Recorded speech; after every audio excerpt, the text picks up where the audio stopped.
started. But Oh, you did. So you have all quizzes, and then were you able to? yeah, I marked myself. What are the scores like?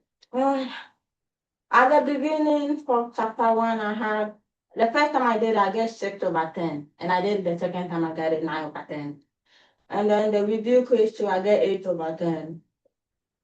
And chapter 2, I got everything for chapter 2. Oh, because that one was the most writing part. And that's the part you like. All right. That's good. So that was helping me improve a little bit. For quiz, for the chapter 3, I had 18/20. Oh, wow. And for chapter 4, I got one wrong, so 14/15. Oh, wow. And I haven't done the progress test yet for the chapter 1 to 4. I haven't done the progress test. That's why I am. Okay. Good. All right. Great progress. Continue. Kinsley? Okay, so I've done from 1 to 5. Unfortunately, the book I was rushing, so I left it at home. Okay. But averagely, I'm averaging about. So the first one I had 7 or 10. The second one I really do not recall, but I've done from 1 to 5. Next week I'll bring everything. And then we'll see. Yeah. Okay. We'd love to celebrate your progress. Thank you. Yeah. And my friend, your name? Tamika. Tamika. How are you? I'm good, thanks. Happy you joined the family. You're welcome. Thank you. So what we are going through now is checking with all of us our progress on the quizzes, the assignments, and all of that, the progress test. So I would pardon you for today because it's your first time, right? Yeah. However, you are supposed to be on the same page because you'll be completing together. So I would have to help you come to speed. And this is the only way, share with you video recorded lessons. Yeah. On so you try and share your email. But something is happening. When I'm sending the videos, they don't go. I don't know. Do you have like a pen drive or something? Okay, that I'll have to try because now there are many. See, that means I need to share recordings from 1 to 5. Give me 1 4. Oh, he gave me 1 to 5. Oh, so just 5. Oh, wow. Made my work easy. You should have stopped me from. Yeah, I love that. So, were you able to go through? Yeah, I went through. How do you see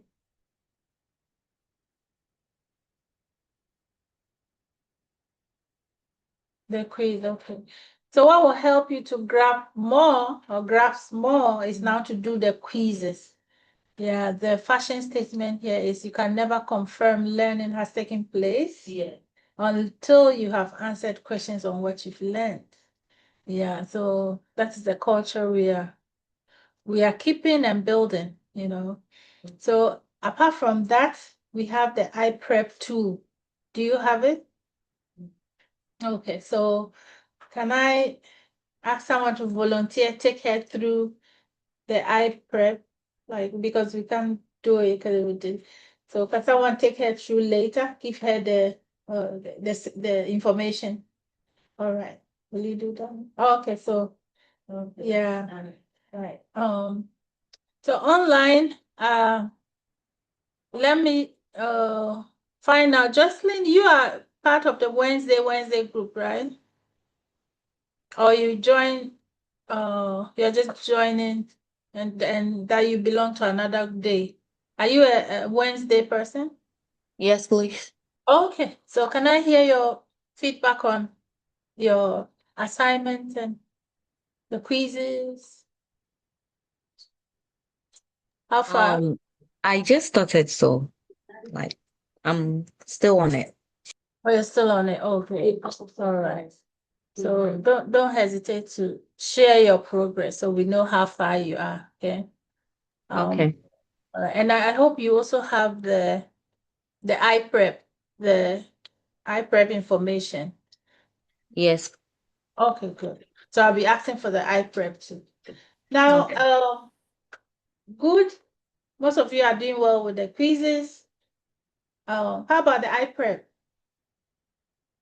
iPrep, the culture here is when you do it and you get 80% and above, then you share with me. So I haven't had anything from To be anybody. honest, I haven't started the 150. The How much 150. I haven't started the If you haven't 150. started. But maybe I can do by the end of the week. I'm Right. not sure. Okay. No promises. Whenever you're able to do, just let me. But make sure, because I'll be asking. Okay. Yeah, and right. So everybody online, you're welcome. I've seen Abba, seen Hilda, seen Bakisu.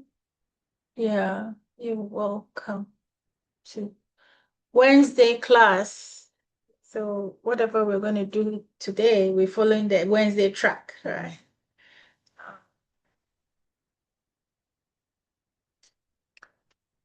And we were on chapter 6, which is on regulatory institutions that regulate our work. Yeah. So we got to Centers for Disease Control. Miss Mhm. Clara. Yes, So ma'am. Monday is ahead of Wednesdays and Saturday, right? Yeah, from what you see. Okay, then I think I'll take myself on because I joined Monday. Monday. And where Yeah. did Monday get to? Where did the group that 3, 4? They did to Okay. 11? We did up to 11. Wow. Okay. Good. Yeah, Then so yeah.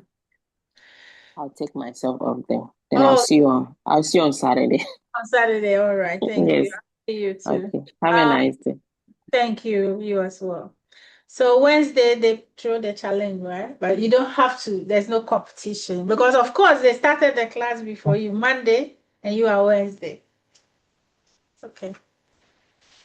Thing is for you to understand, to answer questions. That's more important, not the speed. All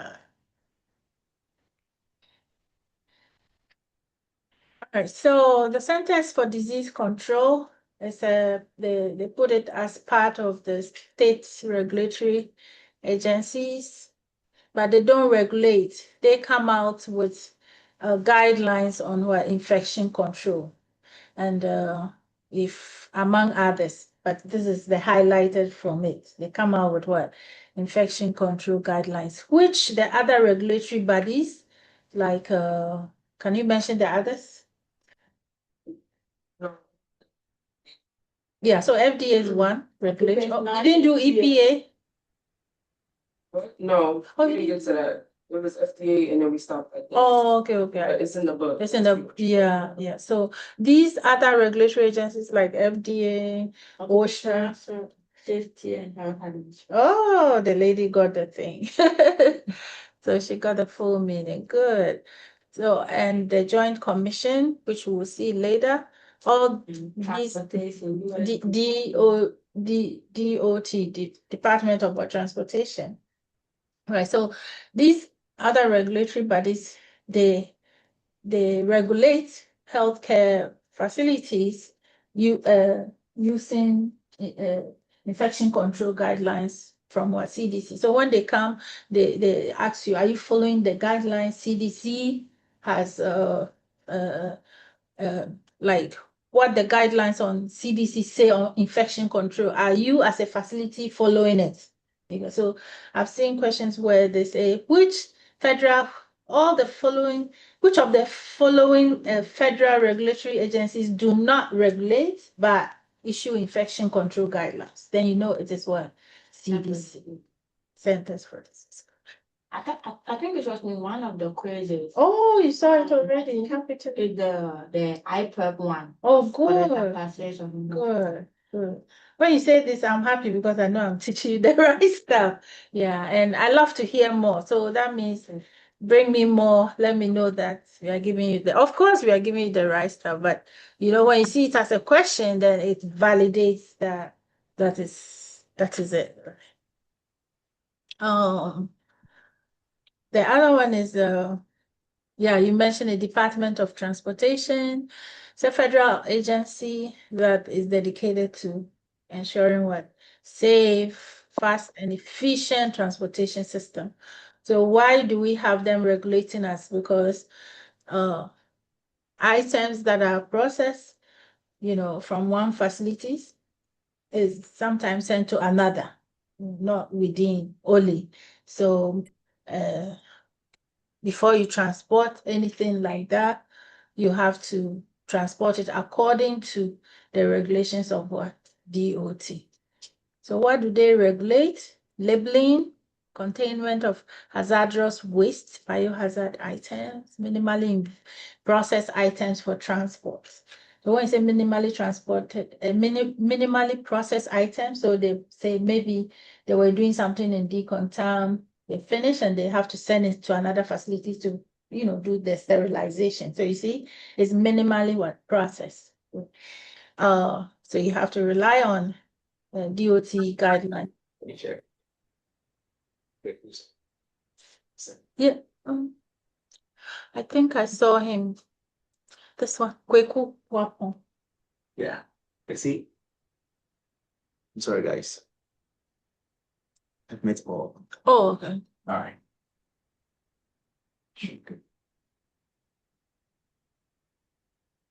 All right. So I see people love the Wednesday class. That's what I see. Because there are many are online. Well, it also depends on your work schedule. So I hope you are aware you can join any class online any day. Yeah. Oh, I thought I told you. That's why what's her name? This lady left out. Hilda, because she joined online and she moved with those people. So it's the same link, you just go on. Yeah. Wait, so you could join any class? Oh yeah. Good morning, Miss Clara. Good morning. Good morning, Bakisu. How are you? I'm good, and yourself? I'm good. Good to see you. Good to see Yeah. you too. Yeah, you can. So you see, Bakisu is not, but she's joined. So just know the days: Monday, Wednesday, Friday, Saturday, same link, same time. Okay. But your day is your day, as in we will follow your progression from your day. But if you join another class, you will follow what they, yeah. So some people use it as an opportunity to go back and forth, especially if you missed lessons, which is good. Take advantage if you have the time. Why not?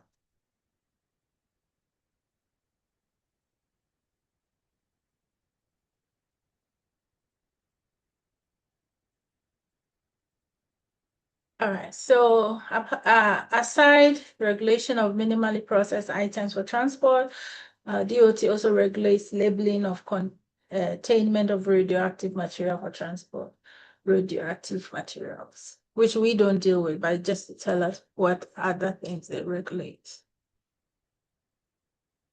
Yeah, so the central service departments that transport minimally clean items between facilities that I mentioned earlier on for processing are, of course, impacted by these DOT regulations. Okay, so the minimally clean items that are transported for repair facilities must be shipped following the DOT regulations. So when you are reprocessing, you see broken items, you target, continue processing, because you cannot send a contaminated broken item for repair. It means you'll be infecting them. So normally you see it in the tray broken, but you still continue with the process. But then after that, they will send it to the repair centers for repair. And they, in transporting them, they follow the DOT regulations. Now, wherever we have state DOT, we also have, or local, we have what, federal. But know that the state one is always more restrictive than the federal. The federal is the bigger, right? The state is under federal. So normally what the federal says is what will apply. And of course, we all work or feed into the federal, right? So what the state says is what will apply. So state or DOT regulations may be restrictive than federal or DOT regulations. And this happens, the most stringent regulations will apply. The most stringent is always the states. EPA is another state, a federal regulatory agency. And what is it? The United States Environmental Protection Agency, established 1970, and to enforce federal laws that are pertaining to air, water pollution, and other environmentally related statutes. EPA is responsible for the following: minimizing greenhouse gases, minimizing toxic emissions, and regulating the reuse of solid waste. And then they also control indoor pollution, but then they develop and enforce rules for pesticides regulation. Yeah, so all these pesticides and sprays, you see EPA logo on it, that means it's being regulated by them. So federal insecticides, fungicides, rodenticides, they have this act called Fungicide Rodenticide Act. So in science, when you hear side, it means to kill, right? So rodenticide will be a chemical that kills what? Rodents. Likewise, fungi by fungicides. So the FIFRA Act, EPA responsibility to regulate all products with antimicrobial claim. When we say a product is antimicrobial, it means against microorganisms. So any product that has the property that fights microorganisms, EPA regulates. And examples of those are sterilants that we use in our work during sterilization, disinfectants during disinfection, and sanitizers. So the sanitizer you use, EPA regulates it. Because why? They have antimicrobial claims. So we take each regulatory agency, try to see, let you know what they regulate, and then we narrow it down to what they regulate that pertain to our work as what Central Service Delegation. So according to this EPA FIFRA requirements, any manufacturer who comes out with a detergent or a sanitizer or anything must label the product, okay? And the labeling should have the following: the product's ingredients, direction for use, product precautions and warnings, direction for how to say store them, dispose, and then it must have the EPA registration number as well. So you see here, must have all this before EPA will approve it. Clean Air Act still under EPA. They have this national emissions and standards for hazardous air pollutants. NESHAP. It sets emission standards for ethylene oxide sterilization facilities. So those days they use ethylene oxide for low temperature sterilization. And ethylene oxide, when you are working with it, emits gases that are toxic into the environment. So EPA regulates that, so that workers are, safe. Okay, so we have, they also regulate what we call medical waste incinerator. What's an incinerator? Do you know what I'm saying? Incinerator. Oh, those things we put things in to burn. Yes. Yeah. That is it. Good. So in the medical field, the things that they use, the bottles and all those things that you can, are not biodegradable. If it says something is biodegradable, like if it's paper, they put it in the soil and it degrades. But as for bottles, string, needles, that cannot, they burn them. Yeah, so they burn them in the incinerator. EPA regulates that. The incinerators. We have our friend OSHA. OSHA, when I say OSHA, then I remember Abuna because she's really pinned down OSHA. When you wake her up, she'll tell you from her sleep. But all of us should know the full meaning of OSHA, because I've seen state board question was the full meaning of OSHA, because what? Occupational Safety and Health Administration. And the good part is that you don't write, so when you see it in the objectives, you should be able to identify it.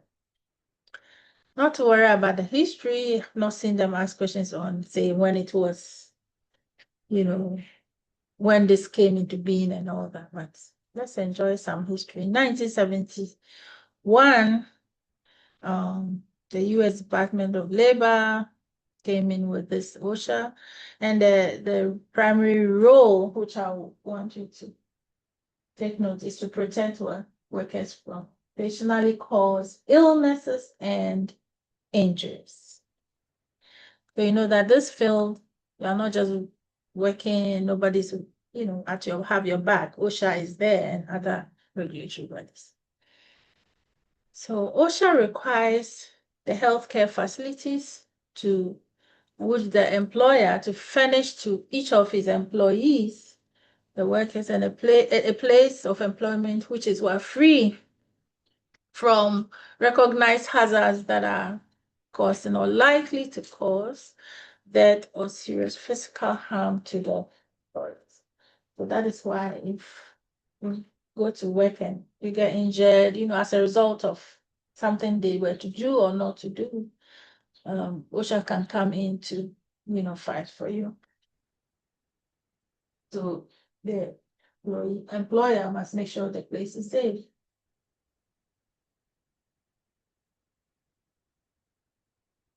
OSHA safe by how does it ensure that employees are safe from hazardous and toxic chemicals, exposure to blood-borne pathogens? Examples of blood-borne pathogens, do you remember?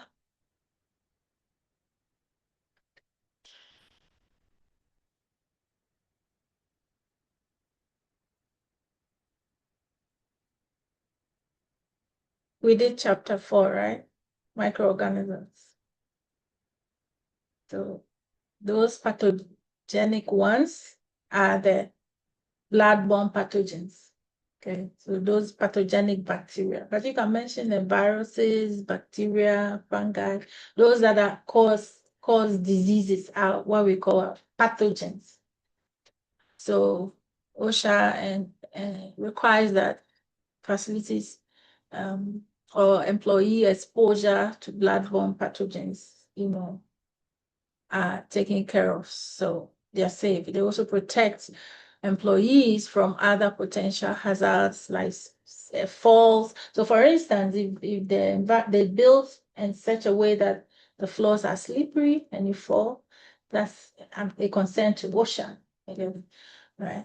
If they don't do things well and you go and you contract an ailment, an infection, OSHA will take them. If not, and you go and inhale any chemical which will affect your health, OSHA comes in to fight for it. So this ethylene oxide that was used some time ago, OSHA requires that they should, give the labels for people to know and be able to handle it. So you see ethylene oxide canister with this flammable, inflammable, like all those things to communicate. And as such, that is why the facility will give you all the PPE, so that you are safe from these pathogens, all these exposures that can put you in harm's way. One rule OSHA does, which you have to keep, is that it can come to a hospital and conduct inspections, announced or unannounced. Right, so I've seen questions on which of the following regulatory agencies conduct what inspections, announced or unannounced.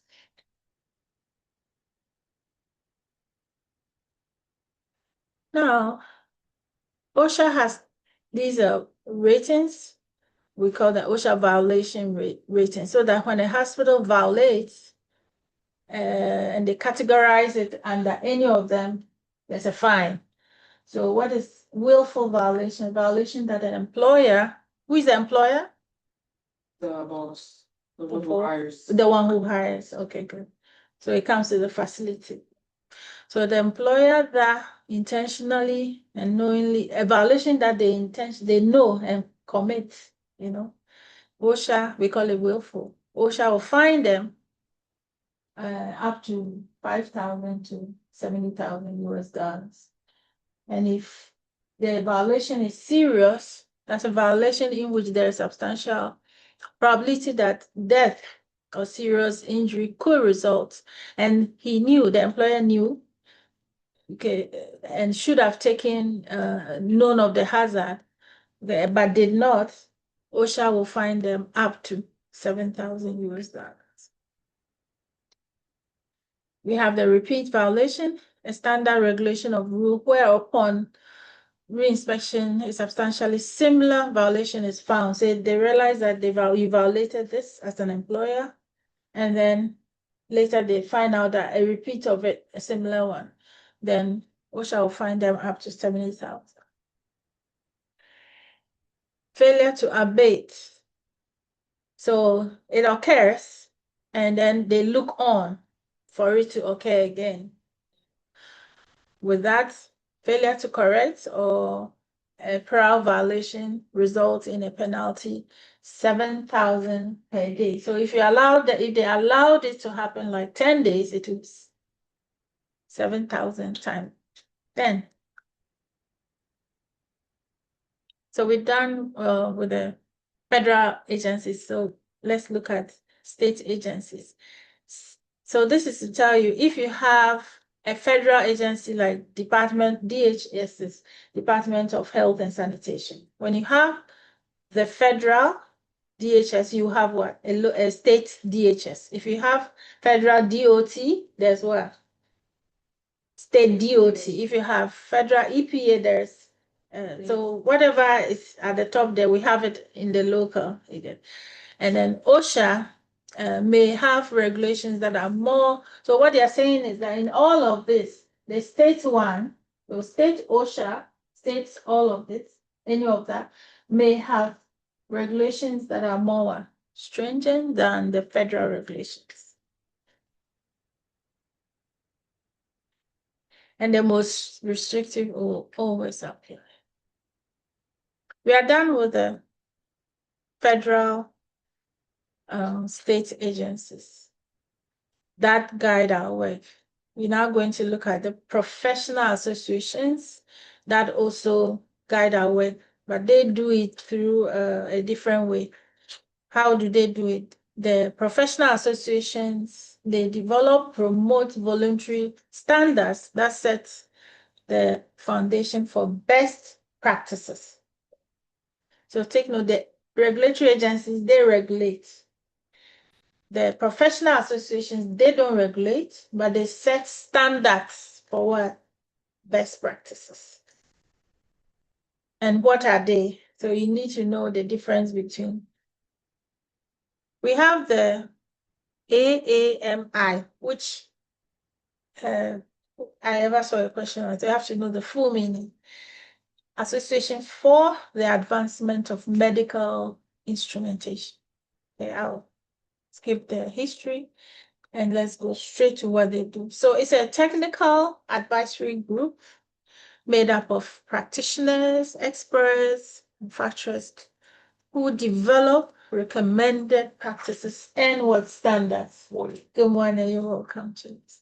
So even though they are a voluntary organization, their recommendation, best practices, standards are used by what? The regulatory bodies to inspect healthcare facilities.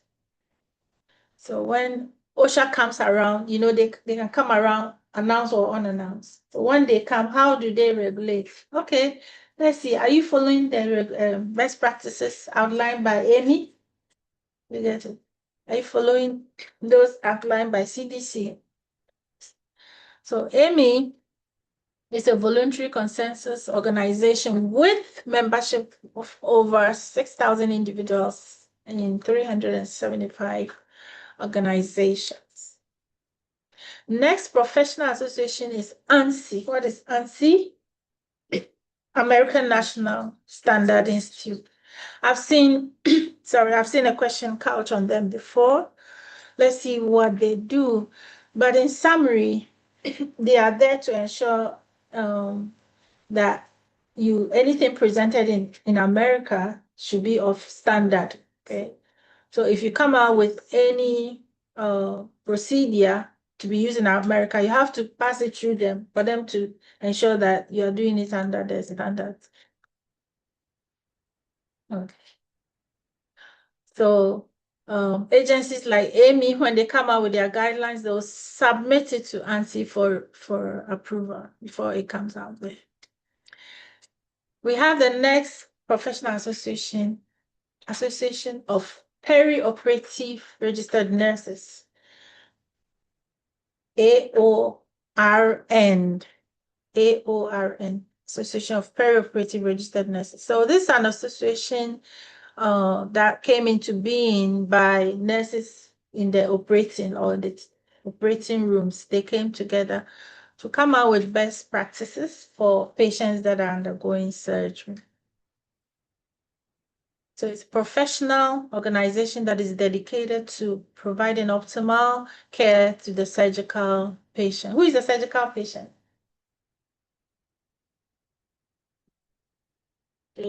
Yeah, the one to undergo surgery. The regulatory, so it's a regulatory officials that look for compliance with AORN. I hope you understand it.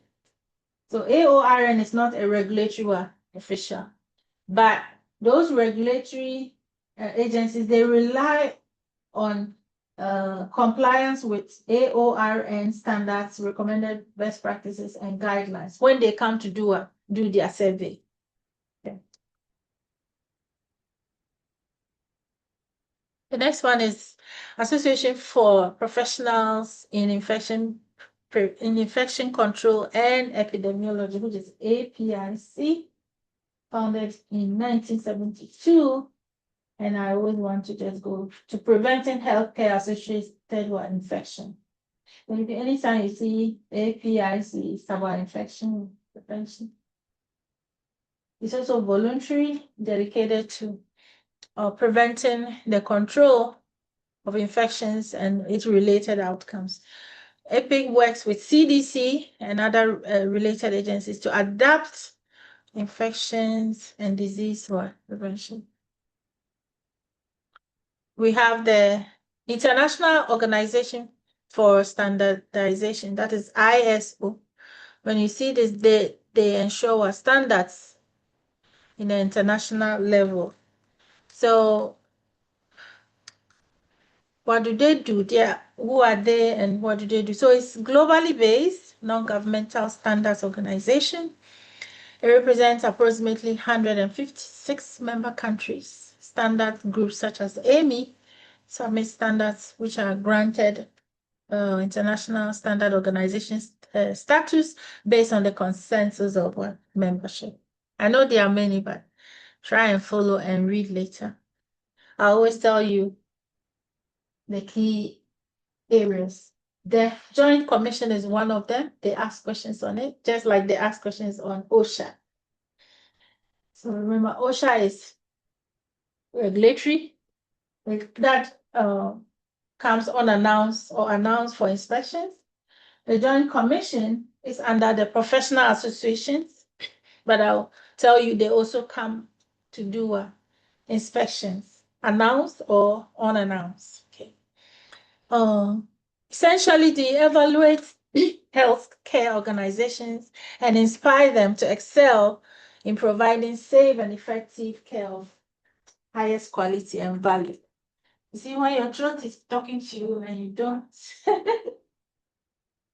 you ignore, the body talks, right?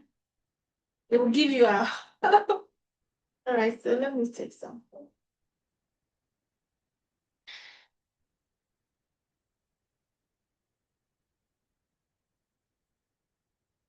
So when you see TJC, is the same as what the Joint Commission is part of it, TJC.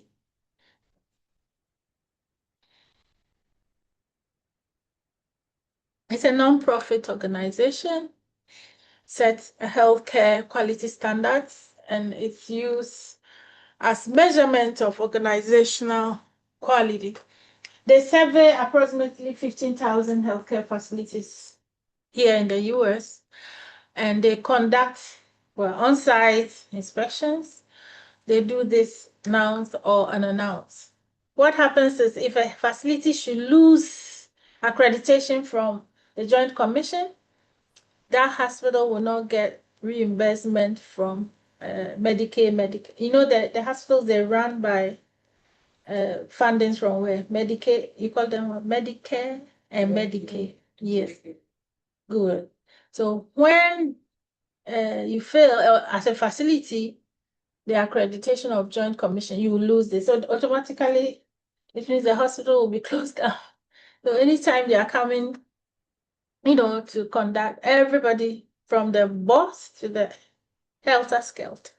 I remember I was in one facility and I was new there, still undergoing my training. The day they came, they asked me to go and hide in the lobby.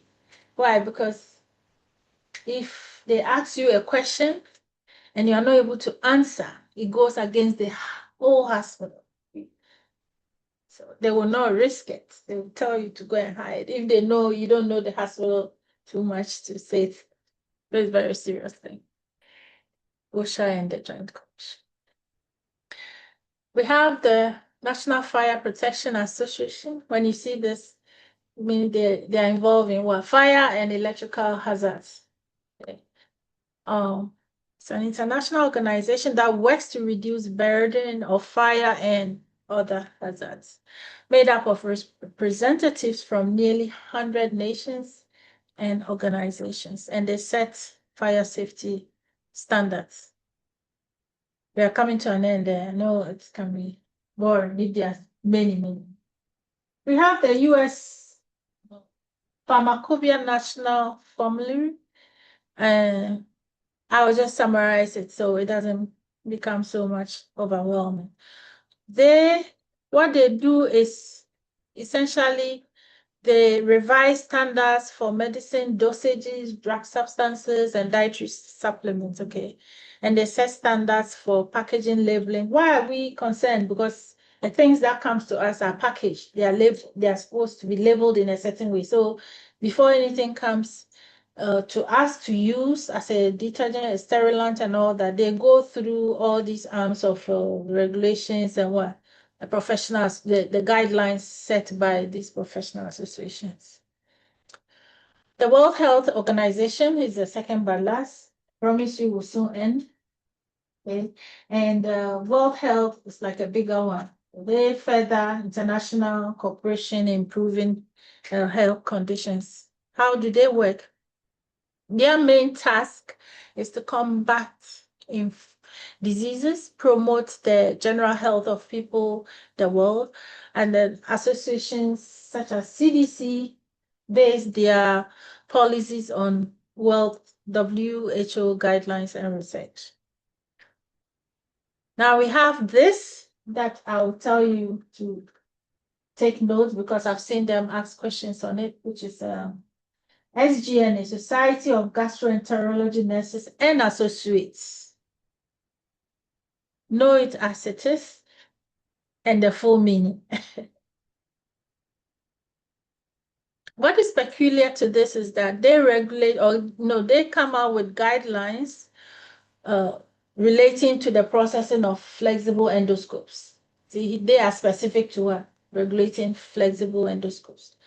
You know what an endoscope is? To those that they used to visualize the internal part of the body. So remember SGNA. Central service technicians can ensure compliance by, Abuna, you want to take us through? You can't and regulating down impact their job. Learning and correctly following procedures. Good. Calling attention to poor practice. Good. Keeping abreast or abreast? Abreast. Keeping abreast of changes in standard and regulations. putting ourselves in the patient place. So keeping abreast with the changes. How do you understand that? To keep abreast something with standards and regulations. So these standards and regulations, they review them over time. Okay. So what it's saying is that if you are in the field, be in tune with the trends, with the current trends. I mean, in these standards and regulations, don't know 2 years ago what they said on this, and that is it. Like every year, try to revise to come. I mean, educate yourself on the current what standards or regulations, or if there are revisions, learn to know them. So you will not be old school. Put it this way. Then putting yourself in the patient's place. You are processing a tray. Ask yourself this question: if this tray would be used on me, how will I process it? That's the best way. That is the best way to help you process each tray well. So my dad died one time because they couldn't get liver transplant for him in Ghana. So I come here and I see I'm processing liver transplant tray. See the effect on me. I'm like, assuming that was my daddy they were going to work on, how would I process? You see, I want him to live, right? So I'll make sure I follow all the nitty-gritties in the protocols. Put yourself in the patient's place. Even if not yourself, put your mom, put your loved one.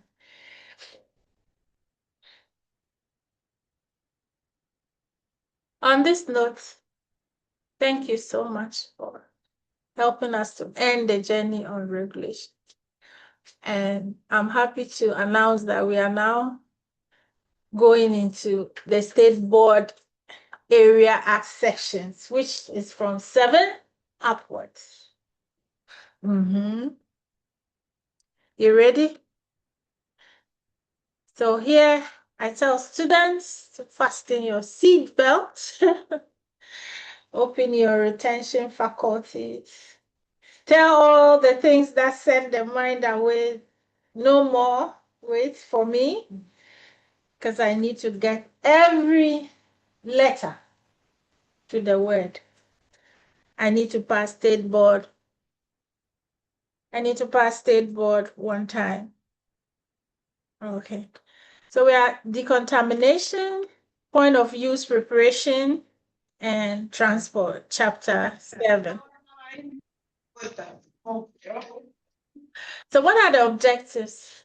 But before then, let's talk about as for decontamination, I want us to digest the word. What is decontamination?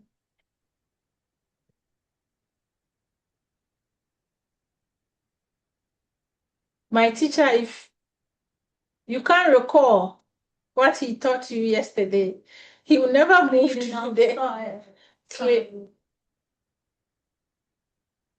Oh, I like your courage. She wasn't here, but she's crying. Cleaning of what? Soil equipment. Good. Contamination. She has challenged you. Those who were here. Thank you for that. Though you've opened the floor, they'll add. What is decontamination? Everybody. Online, in person. Look back at me. But so are you talking? Okay, the confirmation is the place where the we have the microorganism where you wash the instruments before you want to prep and package it. So that's a decontamination area. Agreed. Or you're combining the definition, the place with the definition of decontamination. Let me get everybody on. So what you said, I think I see the description of the place, the decontamination place. Well, what is decontamination by itself? Decontamination itself the is the place where we wash the instrument that come from the surgery. The place. I don't want to hear the place. I want the definition, as in the action. What is The decontamination? process of cleaning something soiled. The process The of, process of cleaning something that's soiled. okay, Maya says the process of cleaning something dirty or contaminated. Okay, Kinsley? The process of removal or dashing of infectious organisms in the equipment. Okay. Okay, so we are bringing all the ingredients out, removal, reduction of microorganisms on the contaminated items. Okay. Is the place the process of killing the microorganism that comes from the surgery room. Okay. All right. Yeah. Chemical or physical. Uh-huh. Okay. I like Tamika. The name is what, Tamika? Yeah. She's adding. I like that. She's not giving up. I can't. And I like everything coming in because it all comes in to make it correct. Okay. So, like what you have said online and in person, we can bring all together. So, there is a chemical of what? Let me start with you. Is a chemical or physical way of what? Reducing or removing or killing some microorganisms on the surfaces of a contaminated items to make it safe for what? Handling. Okay. See that I brought all the ingredients to make the soup. And that is very, very inspiring. So let's take this spirit to state board. We'll make it. The good thing is that you don't write. You know that you have to pick the correct answer. If you're answering from a place of understanding, the way you are sharing from your knowledge. Someone told me I use reasoning to get some of the answers. And when does your reasoning work? When you are confident. You know that? When you are confident, your reasoning comes very sharp to be able to pick from answers that look even similar, or even if you've forgotten, you read that part. If you are confident, you'll be able to get reason to pick. So, and I keep saying this, train your mental faculty now to be able to analyze questions, you understand, and pick answers within a short time. How do you do that? You have to start now. And which of the tools will help you do that best is the iPrep. Someone will say, I will not lie you. Because the iPrep mimics what? State board. The workbook helps you, it helps you to pin the knowledge on each chapter. After you've pinned it, how do you apply it to answer questions? iPrep will now help you to apply your knowledge because certain questions are worded not directly like the workbook. Implied questions, So start now. So I'll say I'm waiting till it happened, and I just told the Friday group that they're going to write on the 26th, and it's like, when did I come? So don't let that happen to you because it goes so fast. Before you realize you're ending the class, don't wait to get to the middle. Okay. All right, so that's decontamination, and then I'll just tie in sterilization so you get the two on the spot. So decontamination, you clean using physical, chemical means to reduce micro or kill some microorganisms except spores. Okay, then in sterilization, you now use sterile techniques to what? Kill all microorganisms, including what? Spores.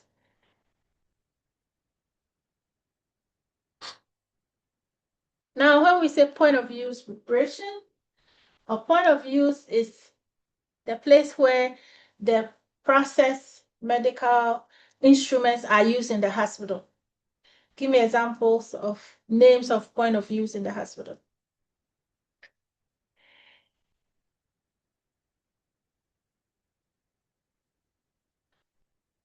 Sorry? Water. Water? Okay. Maybe I didn't come clear. So, sometimes questions can confuse you, right? Don't be confused. I have processed this tray. Done. It's ready to be used on patient. Oh. That is where it will be used on the patient is point of use. Oh.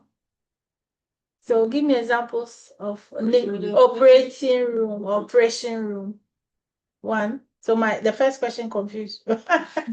I'm glad I brought myself back. So operation room, good. Where else? Surgeon, the person that gonna do the operation. Yeah, the surgeon is in the operating room. Oh. We are mentioning the different places in the hospital that they use. Oh, they Labor use room. Labor room. Okay. Yeah, emergency room.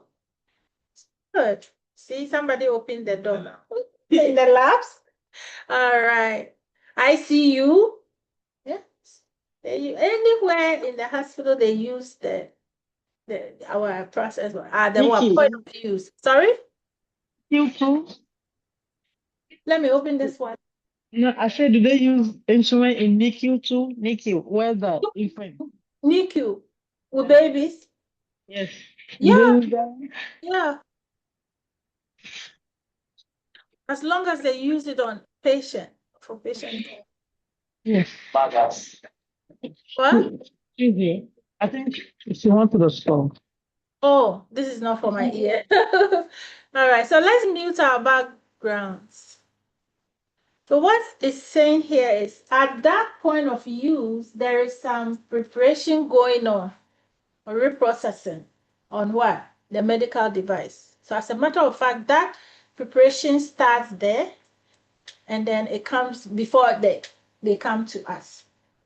And we'll soon know some of these preparations at where point of view. So anytime, anywhere, any dimension point of views, I want you to picture what I'm talking about. So we're going to look at point of use, preparation, and transport.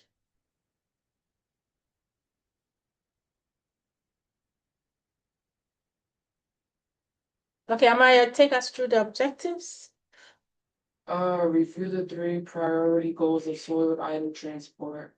Identify the sources of contaminated items. Explain point of use preparation procedures. Review basic procedures to transport soiled items from users' areas to the central service decontamination area. Okay, thank you. So at the point of use, when the items are used, they are contaminated and they are transported to the central service for what? Further processing. I'm going to tell you before it will happen, I'll ask you to mention the 3 priority goals of soiled item transport. Because I've seen it in questions. They will say all the following are the 3 priority goals of soiled item transport, except, okay. So what is the goal? What's the goal in soiled item transport? Go look at it. Okay, I think this is for you, Amaya. Discuss safety guidelines for transporting soiled items to the central service decontamination area and provide basic sources for education and training information. Applicable to the transport of contaminated items. Okay. Basic sources of education, training that is applicable to transport of contaminated items. Now, reusable equipment and utensils must be safely transported. So during surgery, okay, a lot of things are used in the tray, outside of the tray, whatever.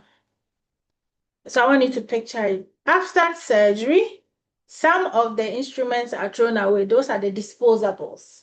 Examples are that you can think about.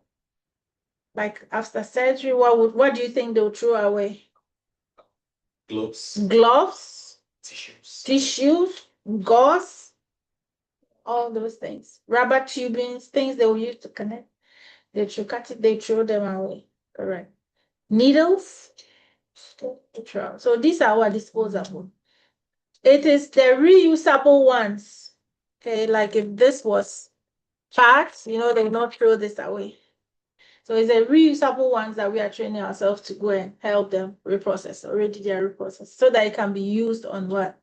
The next patient. These must be safely transported after surgery to where? The central service technician, central sterile department for further cleaning. Now, the first goal of soil item transport, let's have a conversation, okay, is to prepare the contaminated items so that they will not be damaged after use or before they return it to the central service department. So one is to prevent the items, the reusable items, from what damage. Okay. And how do they do this? They spray what we call enzymatic products on them. And these enzymatic products, you know what enzymes do? They break down, they start breaking down soil like blood, if it's flooded with blood, or mention other examples of soil, fats. Yes, it could be anywhere. It could be feces, stool, it could be saliva. In another class, one guy told me sperm. I said, thank you.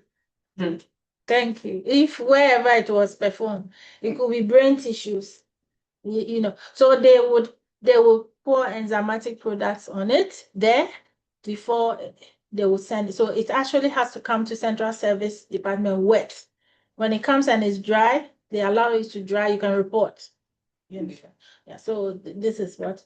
And when you mention the enzymatic products, I want you to know all the enzymatic products.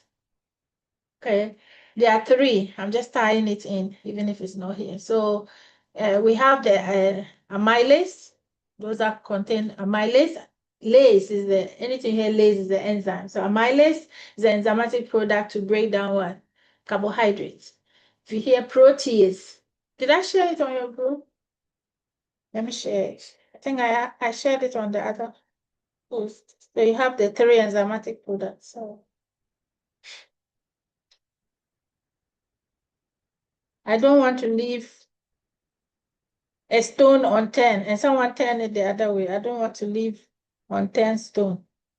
But either ways, I don't want you to get short of any information. Give it to me. I shared it.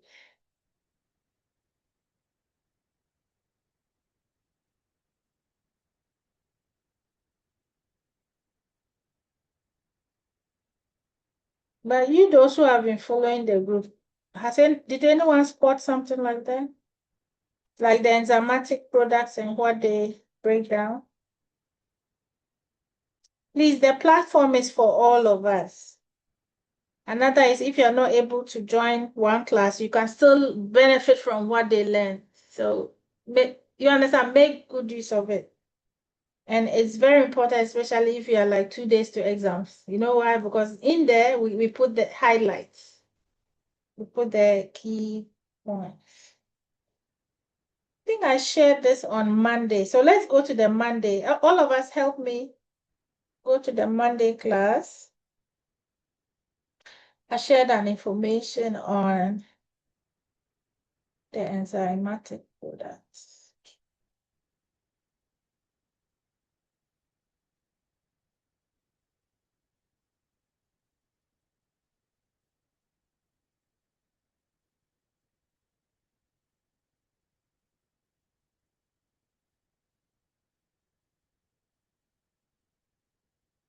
Well, if you don't see it,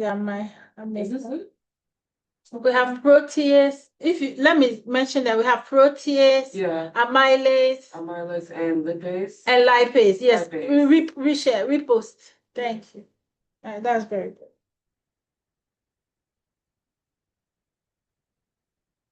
Yeah, and lipase, reshare.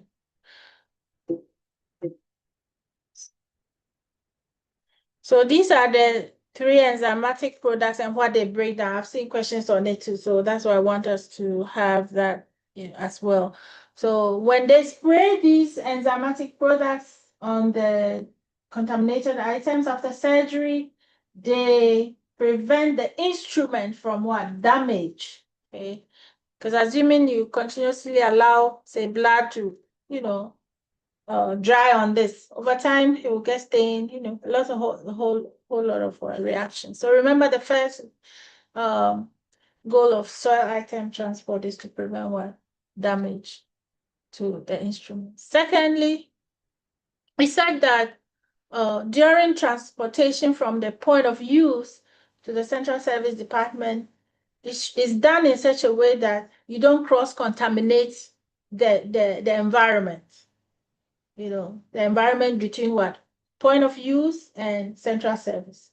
So that's the second goal of soil item transport. The third one is to ensure that the individual doing the transportation himself is what? Is safe from being what? Contaminated.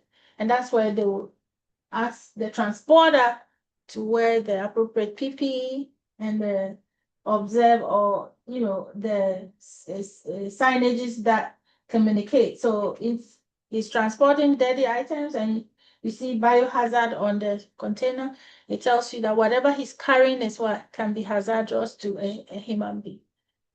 So these are the 3. Anyone who can remember all 3? Or summarize it for us. The other class, when somebody summarizes, the person put it on the page. So the 3 goals of soil item tribe, which I like, is that. So you know it under sports. Any volunteer? What are the 3 goals of soil item transfer? You can say it in a sentence. Yes. Prevention of blood contamination. Prevention of damage. Keeping others safe. Keeping others safe. Okay. Actually, in the third book down. Okay, but that's fine. To ensure that the individuals who transport are safe, and these are the 3. So what I'm saying here also is, as a tech, in some hospitals, they would hire an individual as a transporter, but in others, they rotate it. So Amaya will be for when the transporters, they call them pickups. So Amaya will be in Deacon Town. Kingsley will do pickups this week. Tamika will do sterilization next week, and then Julius will be at storage. Vakisi will be. So they keep rotating. So anybody can be what? A transporter. That's what I wanted in those hospitals. Yeah. Sources of contaminated items. Where are they generated from? Okay. From surgery, which has the largest. Surgery produce more contaminated items.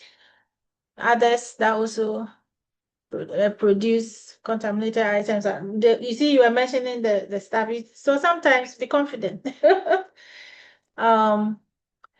Who mentioned labor and delivery? Someone mentioned it when I asked for. Are you doing good? I asked for something. I asked for point of view. So all these are our point of view because they generate contaminated items. The emergency, cardiac catheterization, endoscopy, dental, ICUs. Some clinics, they only do dental, so they'll generate only contaminated items from dental procedures.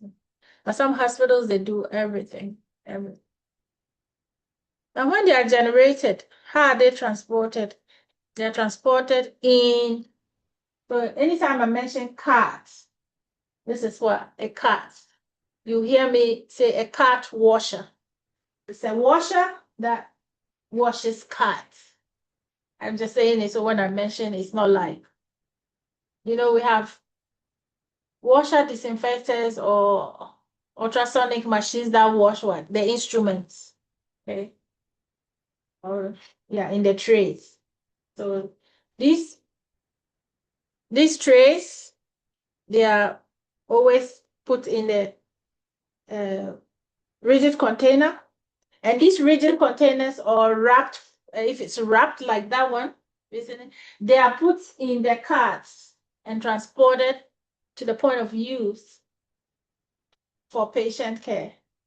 When done, they put it back in the carts and bring them down.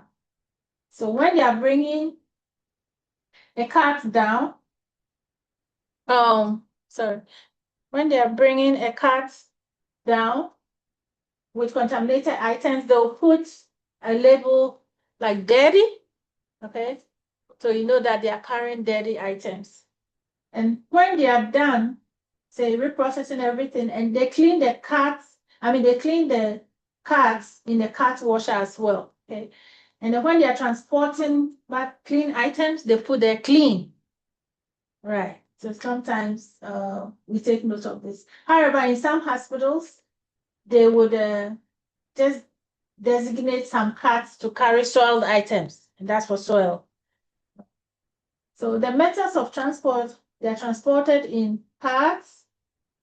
This is another type of carts. And then in this biohazard containers. What is the difference? It tells you that whatever is in here is hazardous to or can be hazardous to a human being. So when I'm working and I receive a cart like this, I'm very careful. I make sure my PPE, everything is intact, Yeah, so you would see containers like this during your work. When they are, how are they transported? Through the lifts, elevators, or dumb waiters dedicated to soiled item transport. So there are, in some hospitals, some elevators are just for carrying contaminated items. I even learned some elevators for dead bodies. No human being uses it. But in other hospitals, it's the same elevator. So when you meet a transporter, the signs will tell you what he's transporting.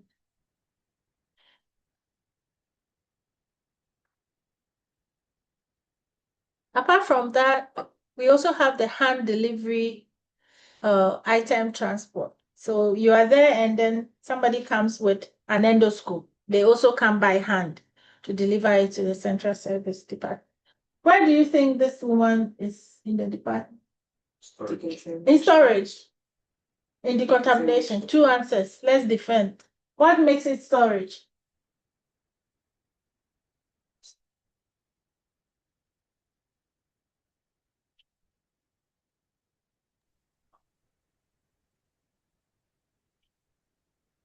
Because from the picture,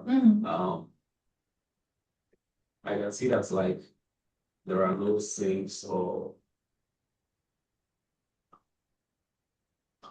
There are no sinks for washing. Okay, that's one thing you will use to guess that is storage. Decontamination, who said it? Why is it decontamination? She has PPE on. I think she's taking dirty instruments out of a cart. That's what it looks like. Okay. All right. Okay, so I'll take the second one and then explain. The PPE helps you to know where the person is, right? Even if the surrounding is confusing. Why? Because this is it's in decontamination, you see someone dressed up like this. Everything is PPE, including the scrub, but the way the person is dressed with additional stuff will tell you is here or there. So you see, you never see someone in prep and pack with a fluid-resistant gown or a utility glove. Right?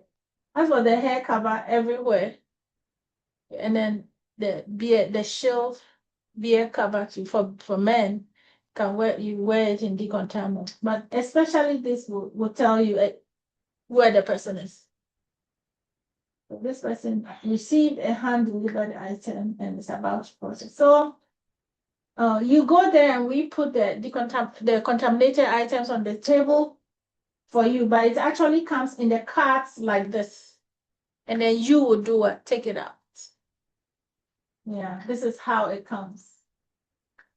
And then you will take it out. The sinks probably we are not seeing it because the place is big. And these are the racks for them to put utensils on. And this will finally go into the cart washers. These are the machines for the instruments. And so.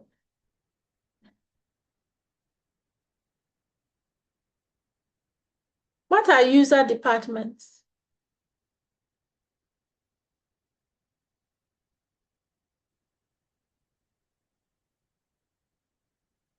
User departments are the same as point of use.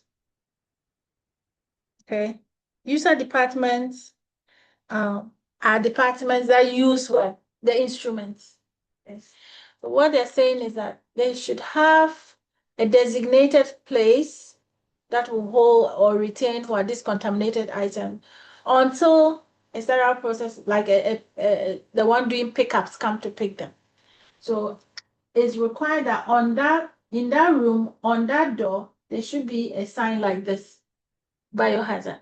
So it tells you the person, like if they say pick up, oh, I'm new in the hospital, how will I know? Go there and this will tell you where to enter. It just tells you that it's a person who has the right PPE should go in. So you never see a patient walk in there, or any visitor.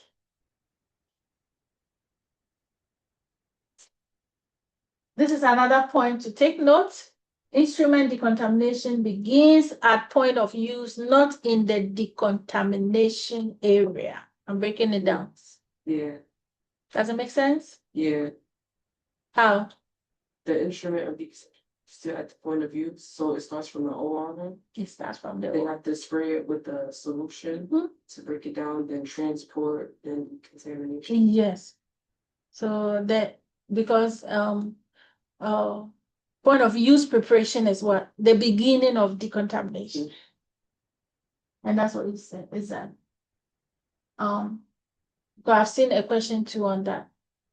And they just brought the first answer to take you off if you are not careful to read the following. It said instrument decontamination starts at A, decontamination. You just go for it and you're thrown off. So it's where? Point of Operation. Yeah, or point of use. It's also called pre-cleaning. Pre-cleaning.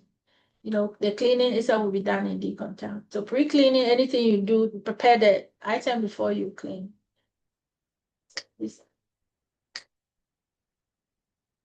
What are the reasons for point of use preparation? Point of use preparation helps prolong, we've come across it, the instrument life. Because if soil is allowed to dry on instruments, it's much more difficult to remove. Okay.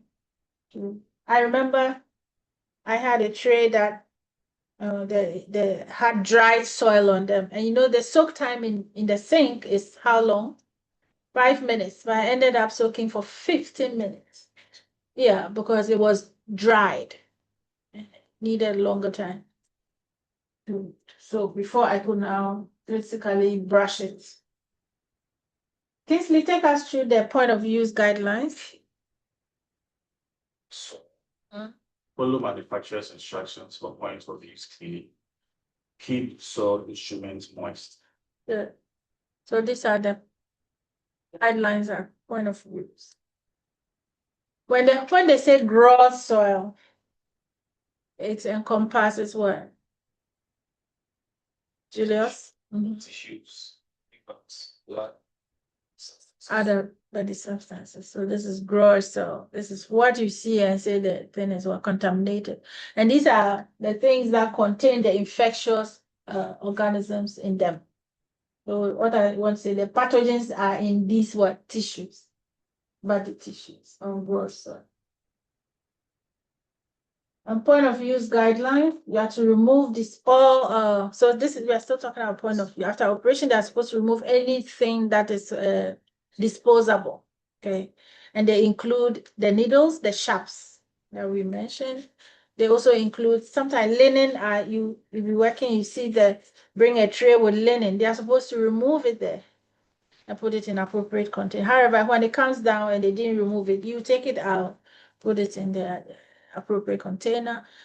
Fluids that are in containers should be emptied, and then you remove all disposable containers and dispose of according to policy. Also, even in the tray, you have some items that are sharps. So what they're saying is that separate those reusable items that are sharp and deal with them, and keep items together. Notify the central service if they need repair, and then tag them so that they can be removed from the system for repair. I was talking about the carts. So the carts go through the cart washer for them to be decontaminated. Now, during transport, this is the golden rule. When you're a transporter, consider all items that are used on patients as what? Contaminated. Whether they look stained or they look clear, as long as their use on patient is what? Contaminated. And by so you wear your PPE and then maintain control of the transport carts at all times, and be careful when near doors, elevators, hallway intersections, where accidents may occur. So you see in some hospitals they have these hallway mirrors. Make good use of them because they can help you see your blind spot. Okay. Tamika, you want to take us through this? Everyone who comes in contact with contaminated items must test the images associated with the transport of the. Good. Everyone. And then in conclusion, Mind of use instrument preparation requires a partnership between central service and other positions. Good work practices can protect patients, visitors, and health. good. So let's take note of this. This is a partnership. When in the system, when you see a tray that is not stacked well or dry, you put it there stacked or not stacked or improperly stacked or dry. It's a communication. They see it at their end. Okay.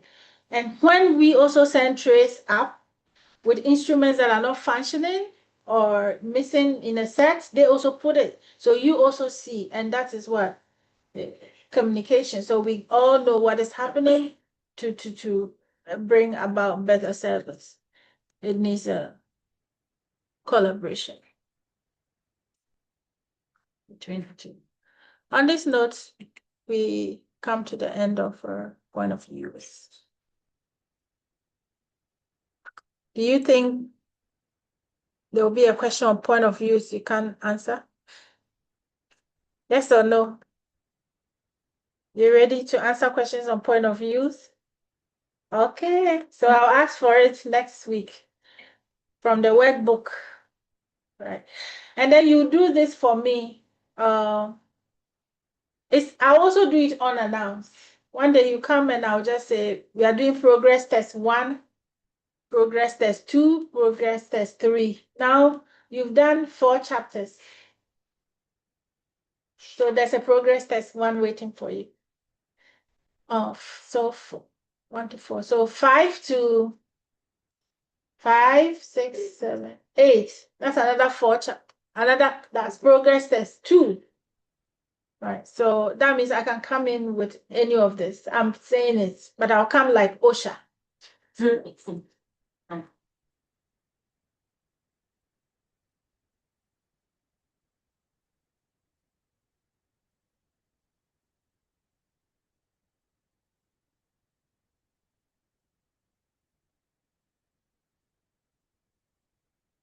So we have chapter 8, which is cleaning.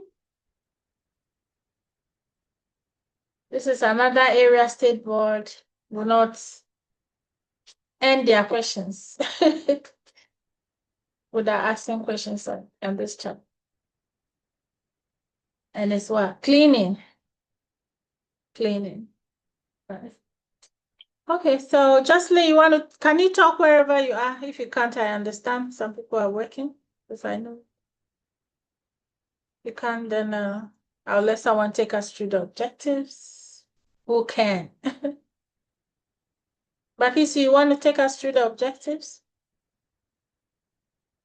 As a result of successfully Okay. completing this chapter, the reader will be able to define cleaning and identify challenges associated with cleaning medical devices, discuss the purpose and step up of the decontamination area, identify the importance of personal protective equipment and standard precautions, explain the role of common cleaning tools, discuss mechanical cleaning process, discuss the use of chemicals in the decontamination area, and the steps in the cleaning process. Good. Another thing I say is sometimes you can turn the objectives into questions. Okay. That's what I used to do, and it helped me. I'll tell you how it helped me. So after I read through the book, I'll go and now answer the objectives. I'll turn them into questions like this. Let me use one of them. Like list steps in the cleaning process. Or I even take it from number 1, define cleaning, identify challenges. So you like writing, right? I can. So like I'll just say number 1, cleaning is this by myself. I did that, and I was able to set questions that I saw when I entered the exam room. You get it? I'm like, ooh, this is so nice. So it's like you are in the examiner's mind. But of course, it's doable because the examiner also uses the objectives to set the questions. Yeah, they use the objectives.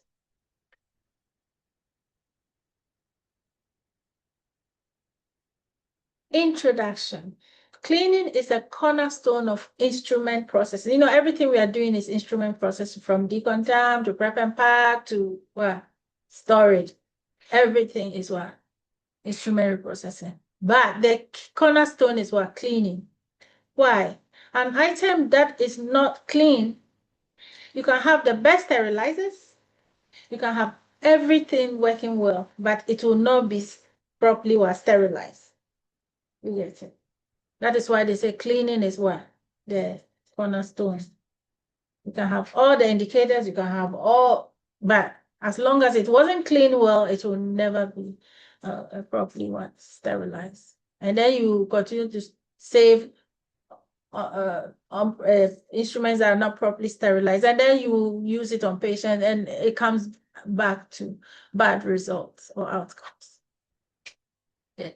When cleaning is performed in a healthcare facility, it must be performed consistently and to the highest level. Note that improper cleaning can cause infections and deaths. So you see why they say it's the cornerstone, right? What is clean? Cleaning is defined as removal of all visible and non-visible soil and other foreign material from medical devices being processed. What's the meaning of this statement? Removal of visible and non-visible soil. What does that mean?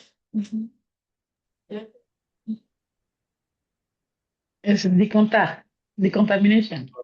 Yeah, in decontamination, I agree. But I asked a question. What's the difference between removing visible and non-visible soil? It's like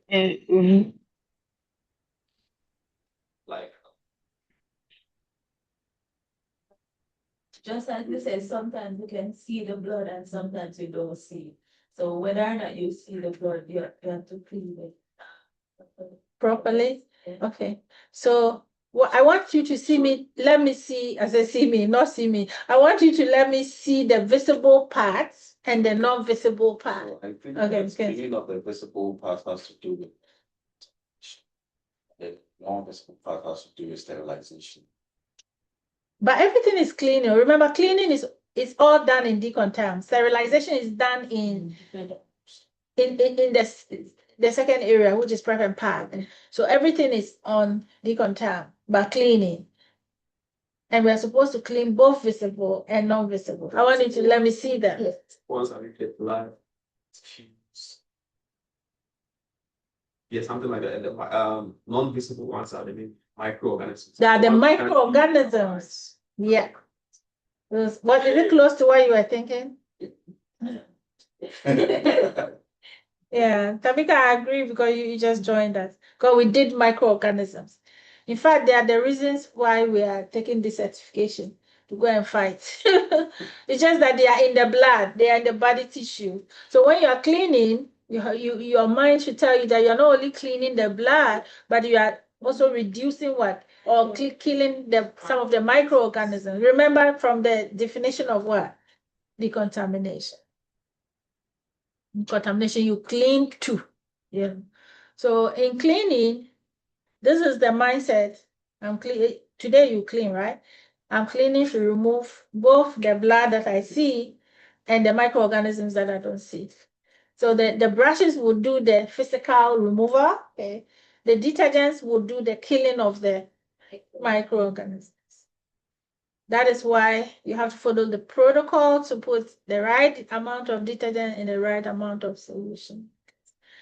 Yeah, you don't dilute it, because when you dilute it, you may only be doing the physical removal, and then the killing of the microorganism will not be effective because you've diluted the water.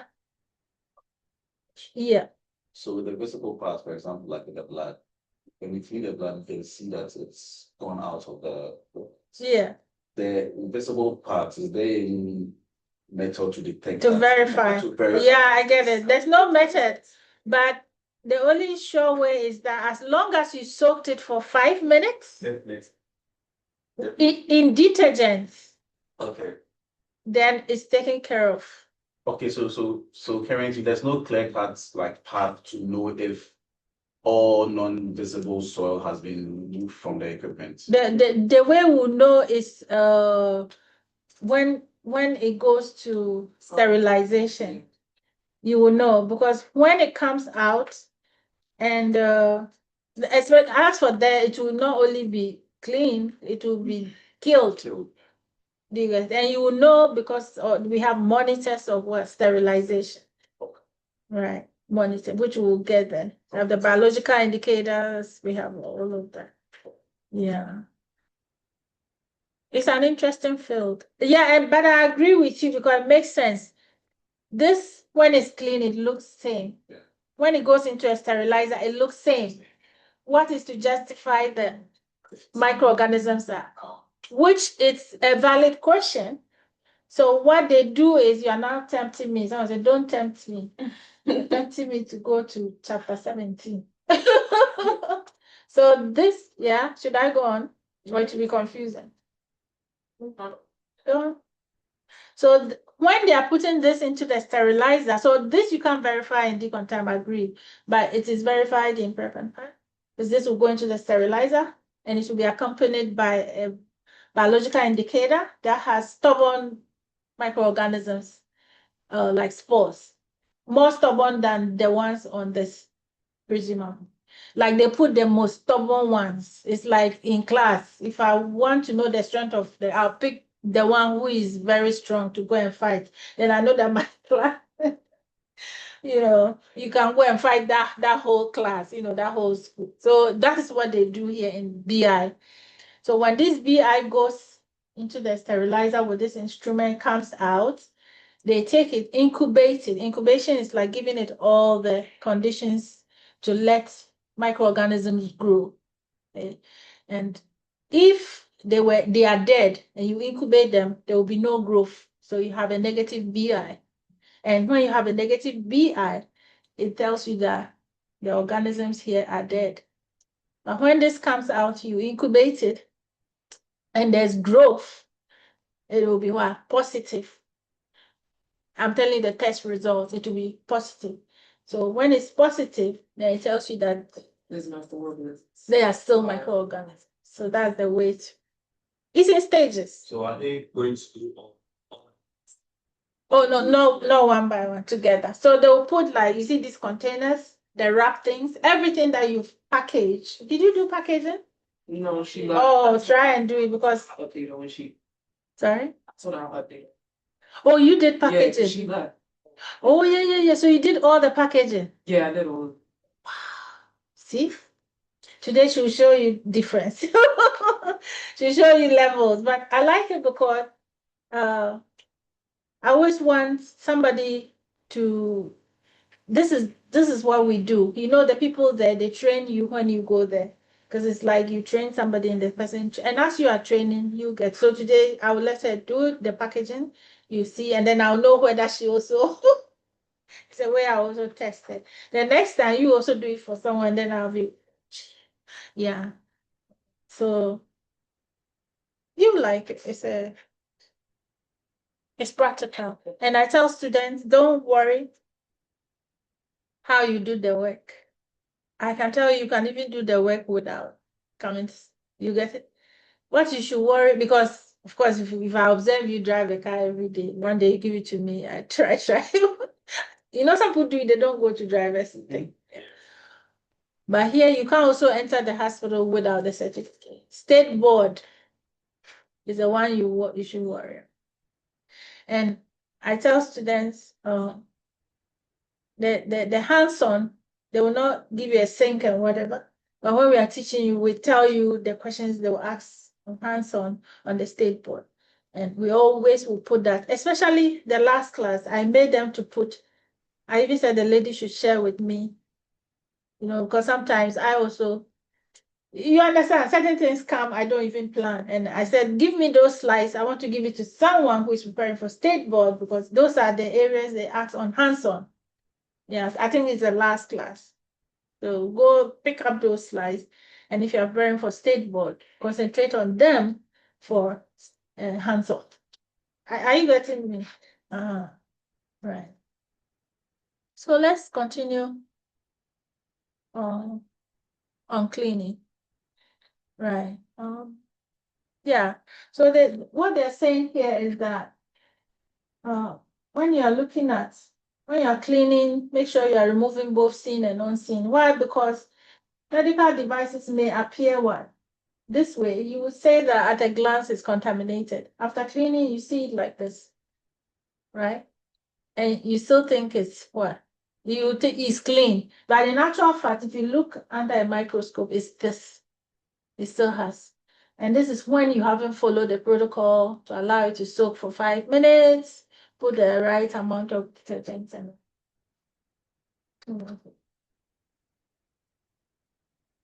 Let's introduce ourselves to the decontam area. It's an area located in the healthcare facility where they retain what? Contaminated items, and they clean them as well. Okay, so this is the decontamination area. The location of the area should factor in the need to transport contaminated devices from where? The point of use.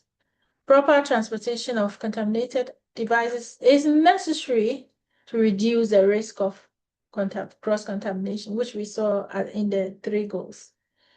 In many cases, the decontamination area is located, so it's on the same floor where they do the operation. So you could just open a door from the operating room and then open that door to a decontam. That is in some hospitals, but in others, they are in different levels. So they have to now transport it through an elevator or something. And normally it's at the basement. Okay.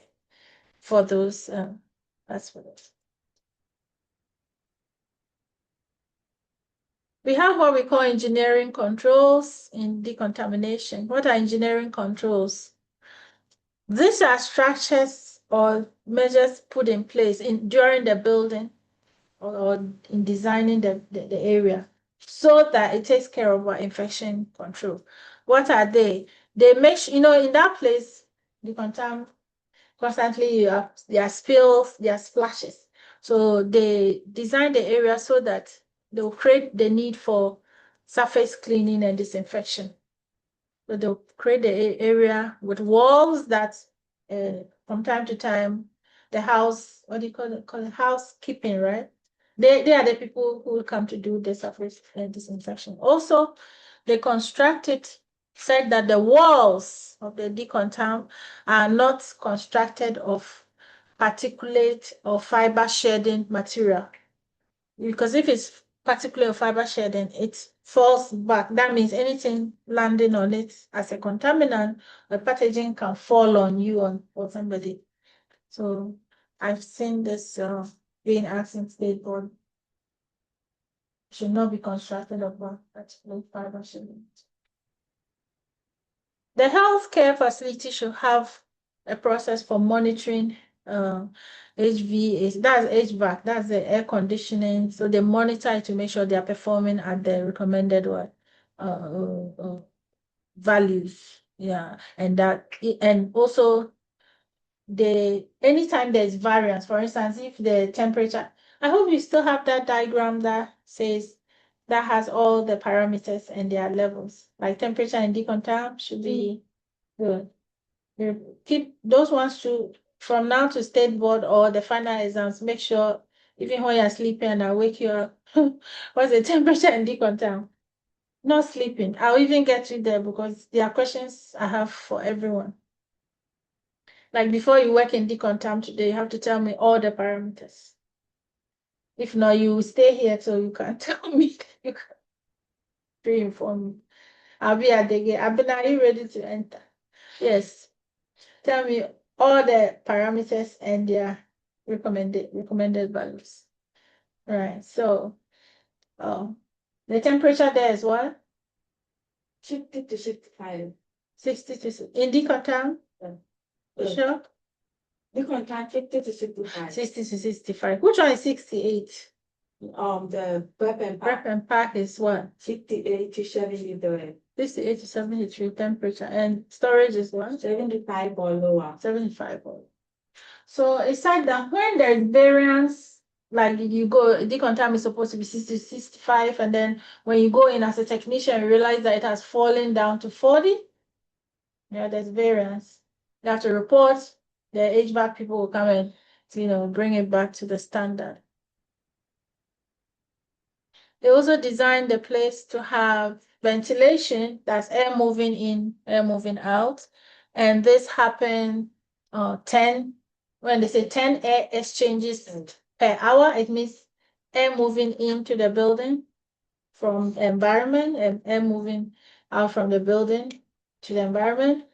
It happens 10 times in an hour, don't forget, because it's different for prep and pack and what storage. Remember the air exchanges for prep and pack? Hi, you ready? Okay, so it's open. Okay, you will. Sorry. I don't know what it is. It's a long time. It's a long time. You want to tell me what you'll be doing today? Thank you, because I want to bring, yeah.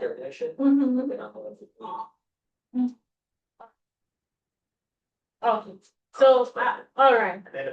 And then the prep and pack. Okay, good luck. We'll join you.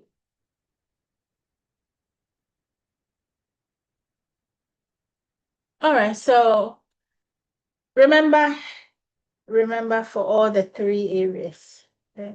But let's talk about decontam because we're on decontam. So the air exchanges is 10 air exchanges per hour, and it's different from the air pressure. Air pressure is the amount of air in the space wherever you are. So if this decontam and the door I open into that space is prep and pack, the air pressure, which I'll be asking you there, in decontam is what? Negative. That means it has low air. Then where? The clean area. The clean area, which is prep and pack, has what?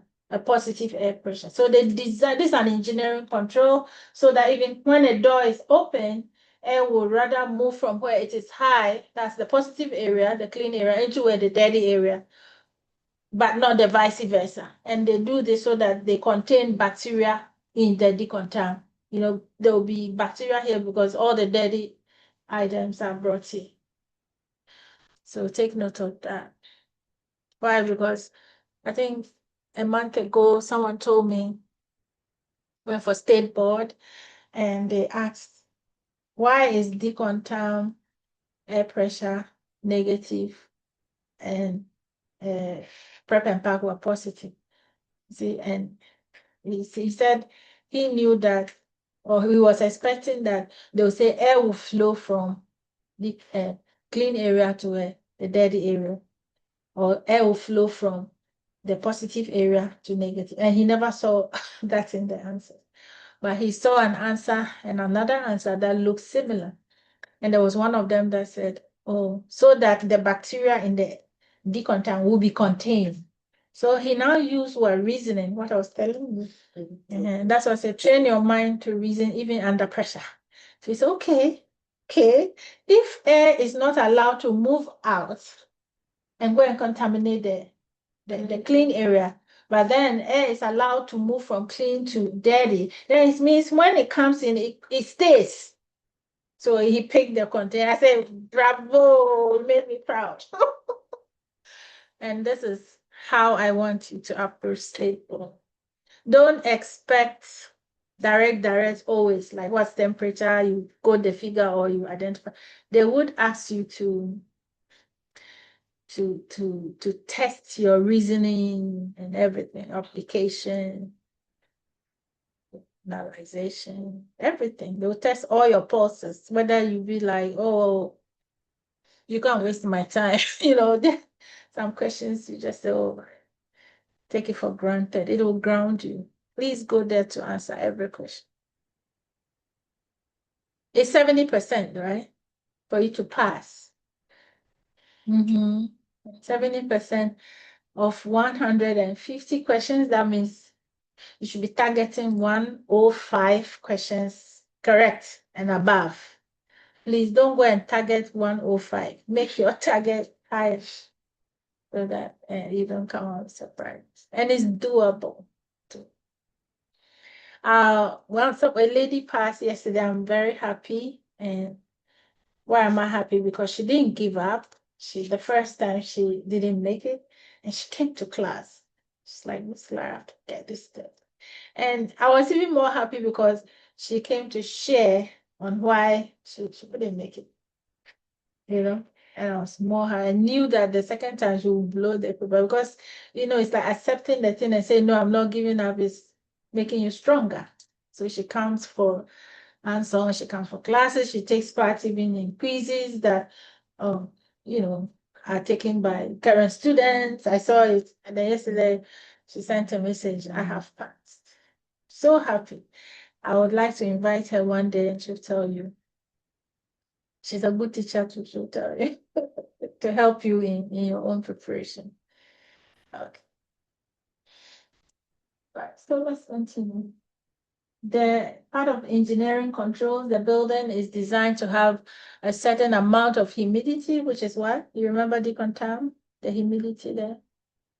Humidity is the amount of moisture in the atmosphere. And what is the humidity?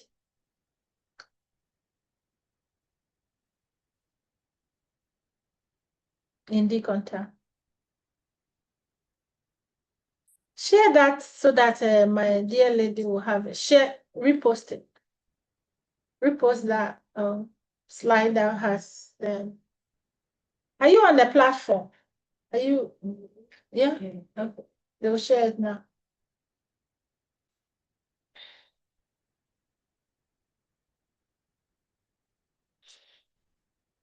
Is it too far away? Find it and share it so she has access to it. And tell me, I just want you to tell me the humidity.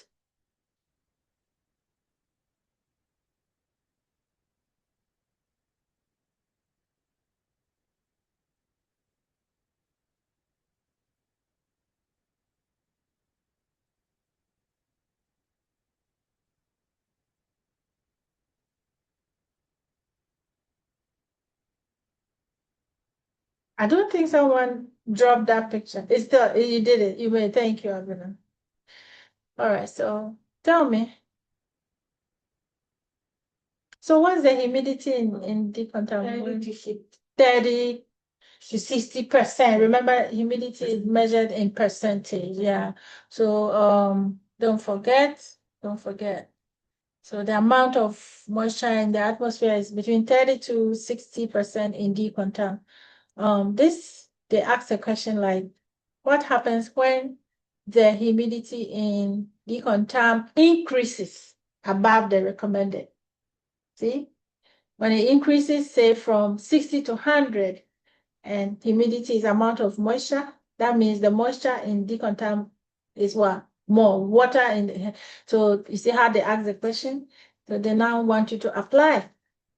Some microorganisms need more moisture to grow, so they're gonna be more microorganisms. Good. So it will encourage the microbial growth.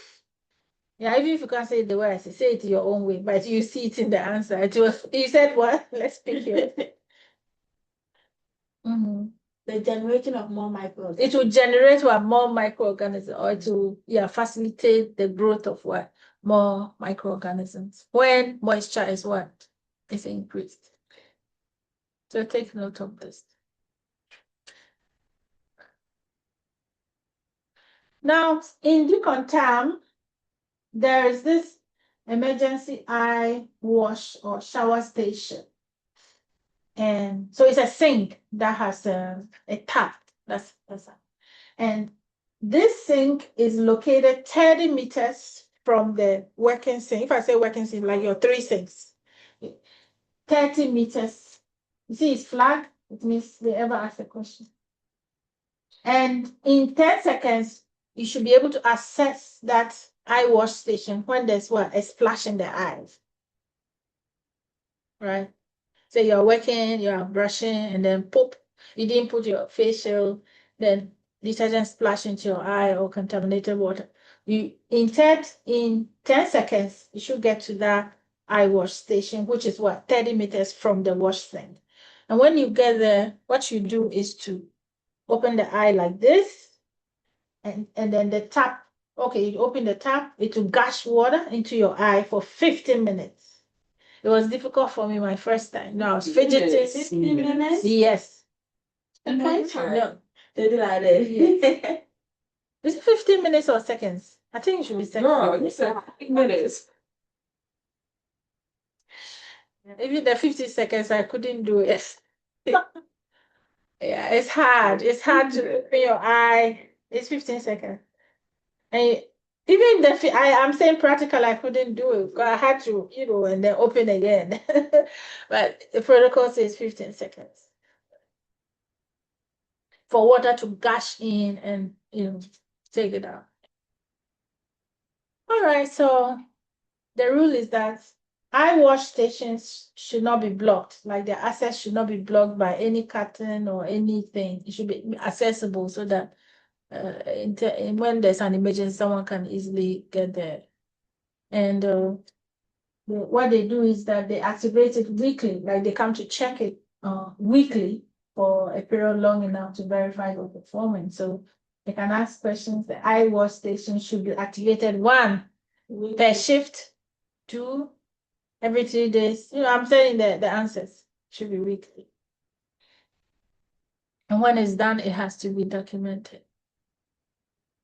Employee safety is always an important concern. Why? Since as an SPD, you don't know the origin of contamination, you should always make sure that you are protected with your PPE, because any of them can cause a potential harm, a risk.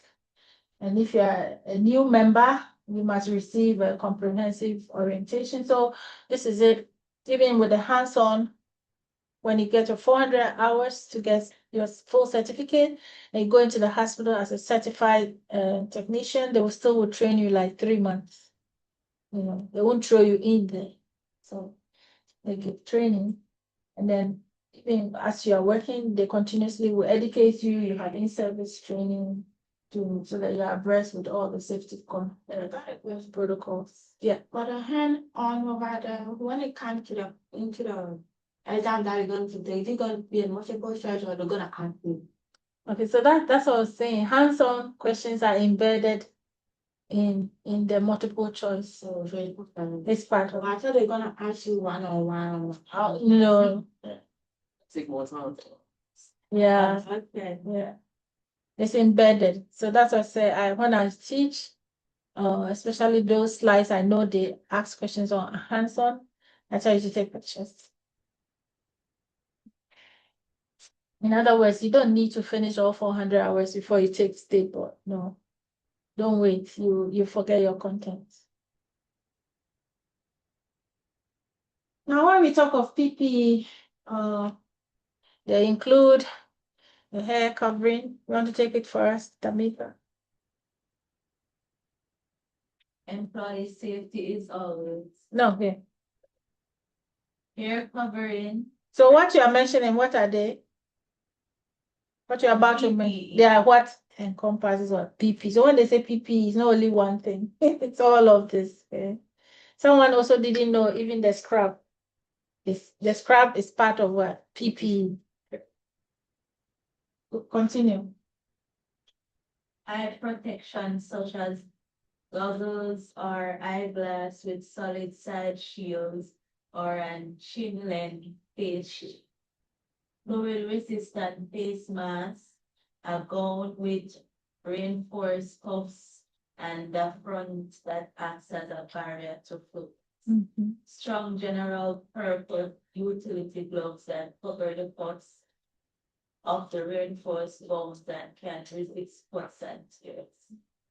Heat resistant decontamination shoe covers. Employer provided cloth scrub attire that is changed at the end of shift or when wet or sun. Good. So here you bought all of that, but it's just to say here you bought the scrubs. When you go to the hospital, you don't buy. And so they give you an ID to a scrub machine. You go there with your just like that. You go to the scrub machine and it gives well, they'll take your size. So you punch in, it drops your size you wear, and then you can always come back and change if there's a spill on you, or at the end of your shift, you go back and put it. You don't send it home. Emphasis. You don't send it home to wash like the other healthcare stuff. Why? Because even the scrubs are biocidally cleaned. What do I mean by that? I see that. I want you to speak sterile process Okay, yeah. language. Oh, science, yeah. Biocidal. When you see cidal, it means kill. It's purely Uh-huh. like you said, purely killed or something. They're purely killed. Yes. Killed of all micro. They are killed off Micro. all microorganisms that are living, right? Bio means living. Cidal means so they clean your scraps to kill any living thing on it. So the scrub are usable. You can wear them. Oh yeah, continuously. yeah. So when you put it in the scrub machine, the other professionals who are trained to biocidally clean will clean and put it back. So you come and take it the next Are you going to wear the same or something? No. Are you going to wear the same or you keep getting different one? It's clean. I think you get a new one every shift. A new one. Okay. So that means that's a different professional. Yeah. Okay. Please don't send it home. When you send it home, you know what you're sending home. Sure, microorganisms. Yeah, you're going to infect your whole house. Yeah. And because the detergents we use, laundry is not the same. The water temperature, everything, you know, the dynamics are different. Don't.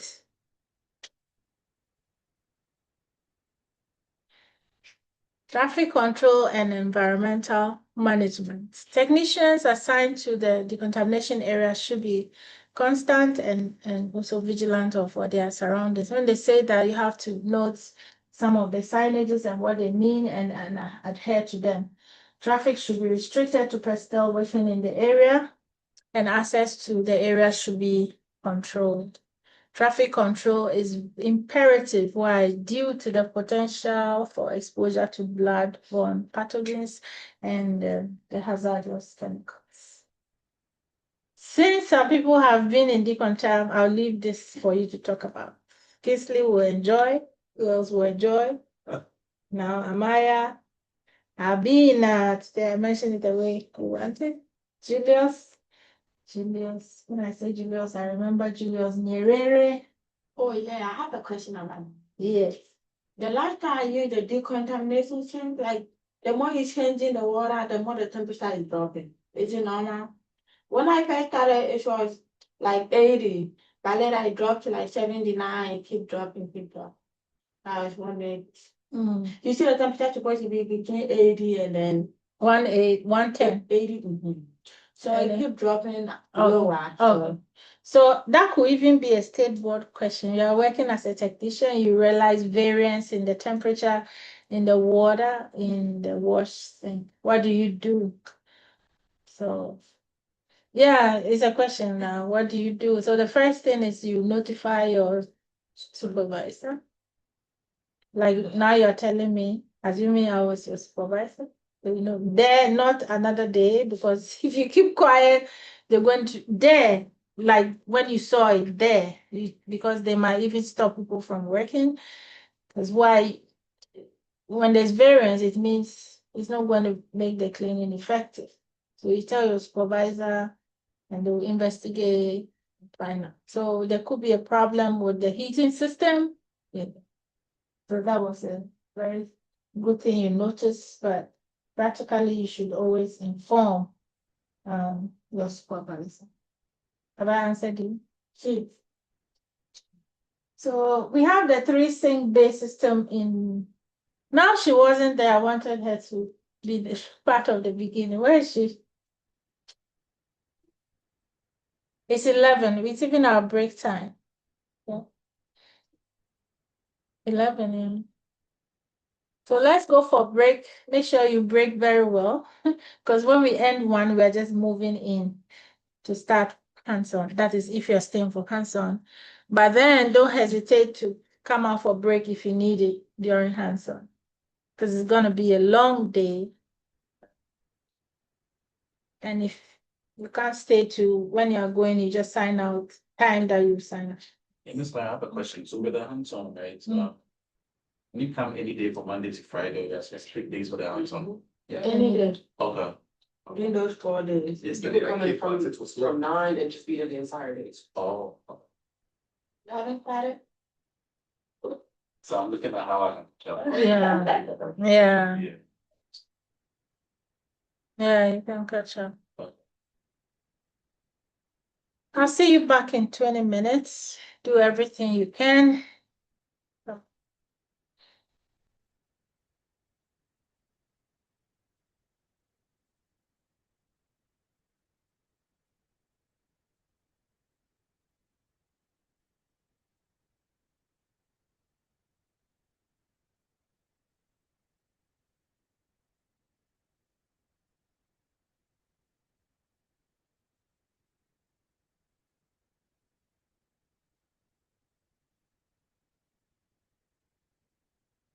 Oh, okay. So don't I you were Miss, I heard your voice today. You're bringing me money, right? Yeah. I'm sending it right now. I'll bring you one Saturday. Okay. Well, so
And people are not hearing. Yet nobody's screaming. Please scream if you can hear. I didn't know. Sorry about that. So we are in decontam. We talked about a 3-sink based system where the first sink is for washing. I mean, it's for SBF. Everything's SBF. So soak, brush, flush. So for 5 minutes, you brush, appropriate brush, and then you flush those and those instruments that you flash have lumens, have holes in them. So all lumens, all illuminated instruments should be what? Flash. But make sure you brush before you flash. Make sure. And then Abena added you brush, when you're brushing, the protocol is to brush what? Under the water, not above the water. And State Board will ask why. To prevent the formation of what? Aerosols. And what is aerosols? AEROSOL. It is putting bacteria in the air. You know, when you brush that above, you know, brushing off this plate, putting them in the air, and that's formation of aerosols. So you brush and the instrument underneath the water, the sink, to prevent. I want to hear the word prevent. Formation of aerosols. So in the first sink, to note that the temperature of the water is what?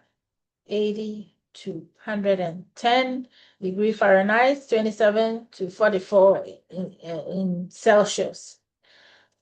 This water is lukewarm. When you feel it, it's what lukewarm, because I've seen a question where this time they didn't ask for the temperature in as in what's the temperature in first sink. They said, how does the water in the first sink, what's the nature of the water? Then they put very cold, lukewarm, hot. So it should be what? Lukewarm.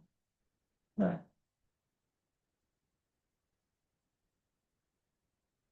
And you can note this by monitoring it using the temperature monitoring tools. We have to note that these properties of water can affect the cleaning. Hardness of water, the pH, temperature, type of soil present on the instrument can impact the effectiveness of cleaners. It's a cleaners like the detergents. With some detergents, if the water is hard water, it will be difficult or make it, not work well, right? Then the detergent manufacturer also has IFU. It tells you that this my chemical, measure it this way in this amount of water, follow it to measure. And that's why protocol says you should do the 3 pumps if there's no dosing a machine. 3 pumps of the detergent in what? The water before you soak the items. Or if there's a dosing machine, you just hit it and it will dose the right amount of detergent. What questions are asked there? Like in contamination, they have like carts ready to be cleaned with soap. Do they change the water every time for each cart, or they just keep the process going? The carts, the big one? No, I'm talking about in decontamination when they're putting it in the sink and they have another cart they have to wash after the one that they just washed. Oh, Do they yeah. change the water each time? So you change the water when you see it's visibly dirty. Okay. So that is to your discretion. Yeah, and that's where they say they give empowerment to employees. Empowerment is they give you that Put yourself ability in to a patient's position. yeah, How clean to you take want your decisions. instruments. Yeah. Yeah. Right. I know I noticed the differences in people when they are working. There are people they are naturally they are anti-death. So anytime there's a little, they just will empty everything and wipe the whole sink with detergents before they put. Others will just drain the water and put. So I get to see those who are naturally, so, but I love this field because as you're in it, it even makes your personal life, you become clean and organized. So yeah, it has an effect on you. Yeah, it does. We call it a tacit learning. You pick that thing without knowing. Yeah, and it's good. Yeah. Right. So That was your question. Did I answer it Yeah. well? Yeah. So part of it is that I wanted to say this before we move, that they asked this question on if the water in the first sink is too cold, what's the impact? So when it's too cold, it causes proteins to coagulate. An example of a protein is blood. It's like putting blood. So this is the blood on the instrument. Okay. If you put it in cold water, it will coagulate, like kind of Stiff. stiff, So, and assuming it's now in a hole, it will be difficult to brush it out. It will stick to the walls. So that's the impact when the water temperature is too cold. It causes coagulation. I think coagulation is coagulation.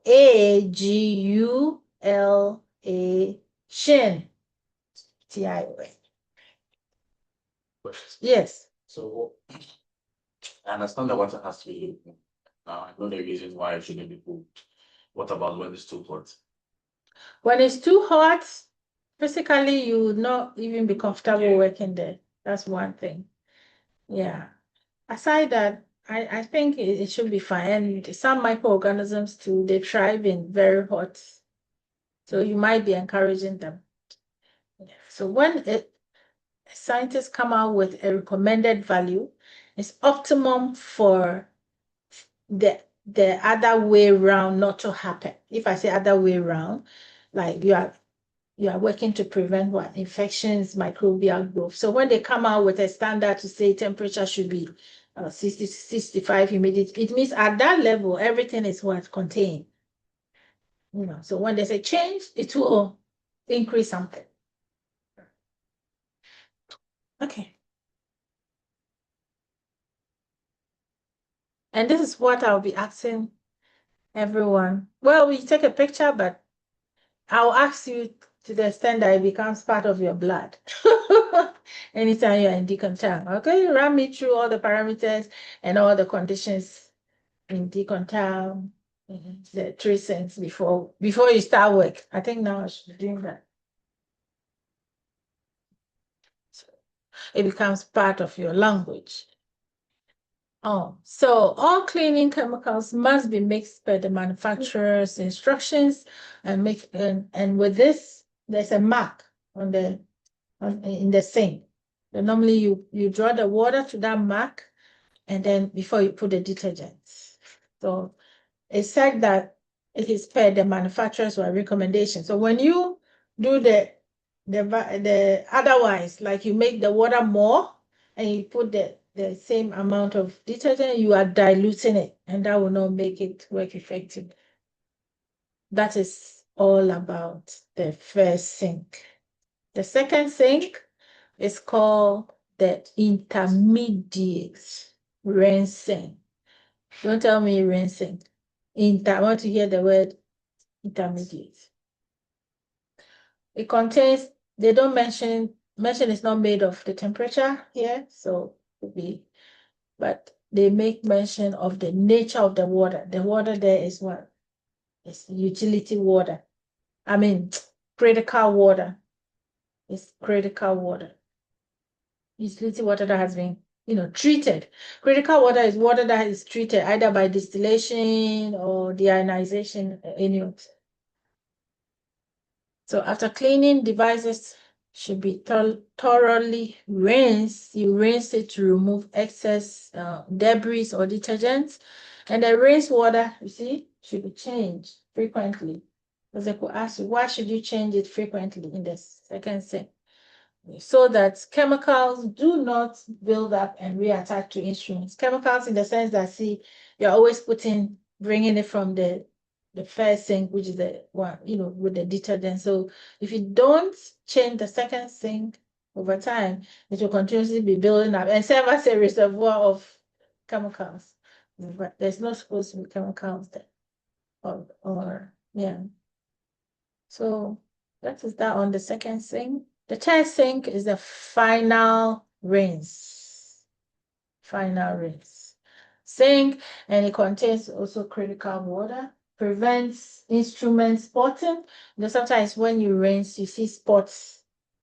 So the test sink is supposed to remove any form of spotting or any chemical residue that would have traveled in from the second sink and prevent the redeposition of mineral and microbes. Why? Because in the critical water, they have treated water to even remove the minerals in water and the microbes. So this is the setup. The names, as for the names, it varies on whichever hospital, but whatever they give it, this one is a wash sink. Is a intermediate rinse and it's a final rinse. But they said soaking, clean, and this is how it is. Some hospitals, they don't have the 3, they have 2. You still have to design your cleaning to have a final rinse. So what it is here that you soak, you do your SBF here, you rinse, and then you now use draw water from it and then rinse it. You get it, like yeah, you have rinse. And you would have achieved your. I'm going to talk about the water quality and how it affects our cleaning. So part of the slides, I'll move fast because they are talking about properties of water and how to test for water quality. Water has a pH. Okay, pH is the hydrogen ion concentration of what? Any solution. And it is measured. So if I want to know the pH of this water, I need a pH meter to measure it, and it will tell me. Sorry. So if this water pH comes out as neutral, okay, well, if the pH comes out as 7, then it is neutral. If the pH is below 7, it's acidic. That solution is what? An acidic solution. If a pH is 7 and above, it is noted as what? An alkaline solution. So this is why we have to know this. The best pH for cleaning, for effective cleaning, is a solution that has a pH of what? 7. So everything is tested, and then the water we use has what? Has a pH of 7 in the decontamination. Why 7? 7 is neutral. When it's neutral, it limits any interaction or no interaction with the detergents. Assuming it was acidic and you put a detergent in it, there will be a reaction which may defeat the purpose of what? The cleaning. Preferably, they will take a neutral pH. So that's what I talked about. So tap water may be clean and safe because they've treated it, right? But not pure for cleaning. So that means you can't use tap water in our cleaning. It's not pure. The water that is used there must be pure and they treat it. Tap water may have impurities in it even after they have processed it. And this can impact the cleaning of our instrument.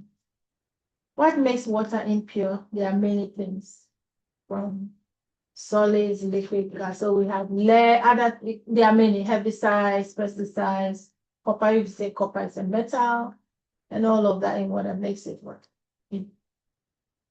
Water from any source contains minerals, dissolved solids, particles, gases, organic, those that are inorganic.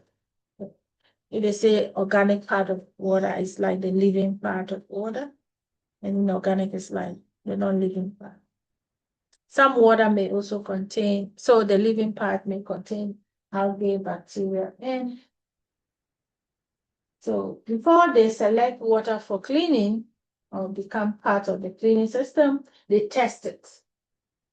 And this is not done by us. As I say, I'll run through, you just understand. It's done by the water quality department. So they would do the water testing, they follow these procedures, do the water testing and come out with a report.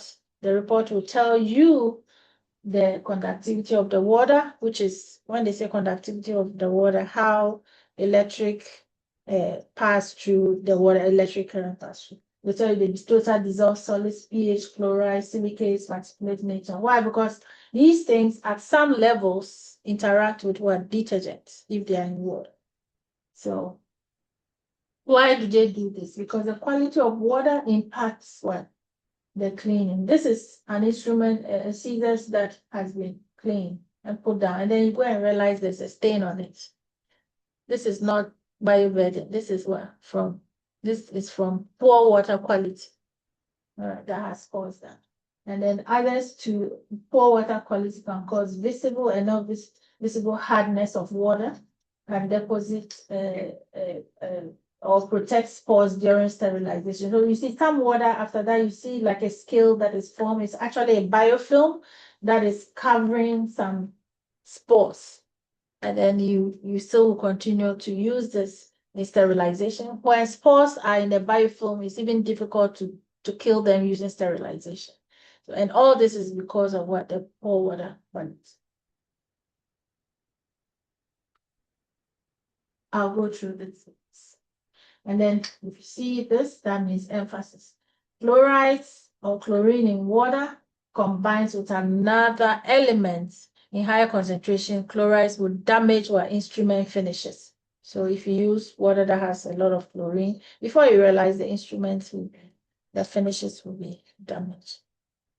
Let's look at other particles, usually small solid particles like rusted pipes, small pieces of plastics in water. They impact the water quality. Water may also contain sediments such as sand, clay, and dirt. All these are things that makes water. Turbidity of water is how cloudy, the cloudy nature of water. So if I say this water is turbid, it means you cannot see through it well. And this type of water is not accepted for cleaning. So before they use water for cleaning in Decontam, they use a lot of things to process the water. One of the things is filter. So they filter the water to take out what solid particles. And then they use so we're now entering into means of what? Purifying water or treating water. So the first one is what? Filters to treat water. Second is granulated activated charcoal. They'll use it to remove chlorides in water. And it's a first step in the deionization process and reverse osmosis. An acceptable chloride level in final waters range is, so that means if the chlorine is 1,000 parts per million or less, is acceptable. So when they do the water test and chlorine is above this, that means that water cannot be used and has to be treated. Also, part of water treatment, they use softeners. Softeners are used to remove hardness of water. Things that cause hardness in water is calcium and magnesium. So they remove it in the cation resin sink. And this is the setup for the cation resin sink. Let's see how waters are purified. One of the ways water purified is through distillation. So you see some bottles, they write distilled water. And this is how it's generated. They will heat water will rise to vapor, they collect the vapor, condense it. So the science is there is that when water is heated and it evaporates, it leaves behind what? Impurities. So what you collect is pure. So, and therefore makes sure that the water is removed of solid gases, organic particles, bacteria, parogens, and endotoxins. I've seen this as a question before. What are parogens?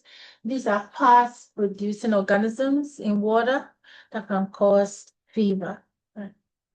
Deionization is another method to treat water, to make water, treated water is the same as critical water. So deionization is deionize, to remove what? Ions. Okay, so they in that they remove the charges. So we have ion exchange materials, and when they do that, they remove this magnesium, calcium, and sodium ion. Reverse osmosis is a method that water is purified using, take note of the absent, a molecular filter system. And the process removes dissolved solids and is capable of removing bacteria, pyrogens, and endotoxins as well. This is a setup for the reverse osmosis system that use the molecular filter. Now, before cleaning process begins, the central service technician must ensure, okay, it's a meeting on that, must ensure that they have proper tools necessary for the process. Okay? So what are the proper tools we're going to look at? We have the cleaning chemicals, we have the enzymatic products. And this is where I brought it initially. I think someone posted it. The enzymatic products that contains the amylase, the protease. So all these things help break down soil like dried blood and tissues. And when this is done, it helps detergents to work. So remember, at point of use, they'll spray the enzymatic product. And when they break down, when it comes to decontam, it helps the detergents to now penetrate into the instruments to do further cleaning. And then we have detergents. They contain these things, emulsifiers, chelating agents, and these break down the soil, suspend it for easy rinsing. So that's why when you're able to soak it for the 5 minutes, I tell students, is just know that it's done half of your work. It breaks it down for what? Easy rinsing. So in the second thing is just now to rinse it. So the work is not like you get it, except that you get an instrument that is very dried. With that one, you have to soak it and physically, because sometimes they have to use some hard brushes to do that. We also have some instruments that you see like a rust or scales on it, like chalky substances. When it's like that, it's not soil, it's not like a body tissue, but it's like, say, from a chemical or something, right? So you use the descaler to remove the chalky white stuff. Let's look at some pre-soaking chemicals. Pre-soak before you soak chemicals that you use. They are used to prevent the drying of blood and tissue on the instruments after procedures. The common ones include the enzymatic detergents, detergent solution, enzymatic or germicide detergents, and plain water. Okay, pre-cleaning should be done immediately after an instrument is used. And where is this? Pre-cleaning should be done immediately after an instrument is used. Where is this? Where? What was the question again? Yeah. Point of use. Should be done immediately after an instrument is used. And I said, where?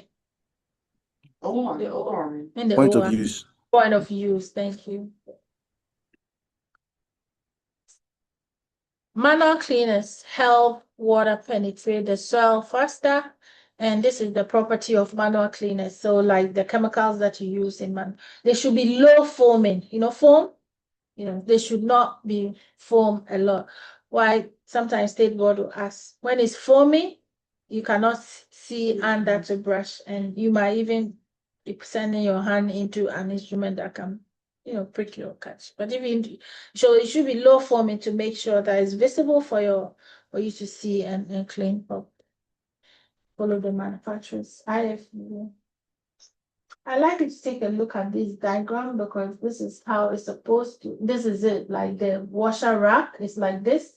It's just by you when you wash the instrument. See how they are arranged on the stringer. If there's no stringer, I still said open it. And then we have layers or levels. And in each level, there's this spray force arm, because I may not see it in the other chapter. This spray force arm is like this. This is it. And you see there are holes here, right? So in the machine, when it's working, it turns this way. And then it sprinkles water and that force against the surfaces of the instrument to physically remove the bioburden. So this is what happens in the washer disinfector. But because we don't have it, I want you to see it here when I'm talking about it. It doesn't look like.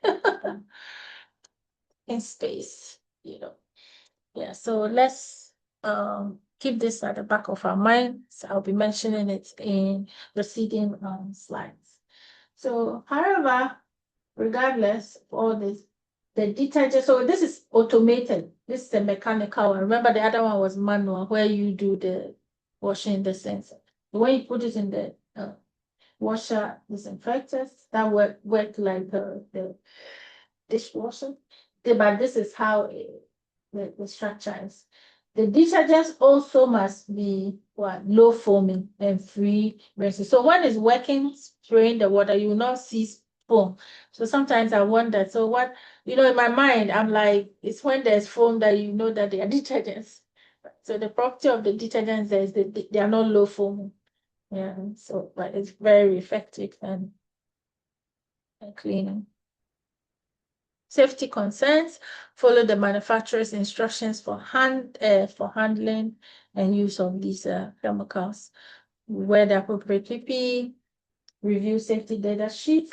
What are safety data sheet? They come along with the detergents by the manufacturer. So it's actually a document that has every information on the ingredients of that detergent, how to safely use it, how to safely dispose of these chemicals. Cleaning tools. So these are the brushes. They come in different sizes. Like the brush we use, the toothbrush. Some are, and so this is used on the surfaces of instruments like this. This is another type of brush that is used in cannulated instruments with holes.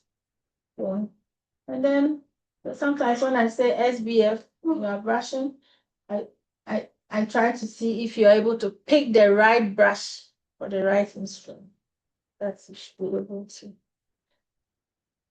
Several tools are needed for cleaning, and they include the brushes, cleaning cloths, sponges, stylets, pressure nozzles, air nozzles, and many more. Let's look at how to handle each of this, okay? I need to.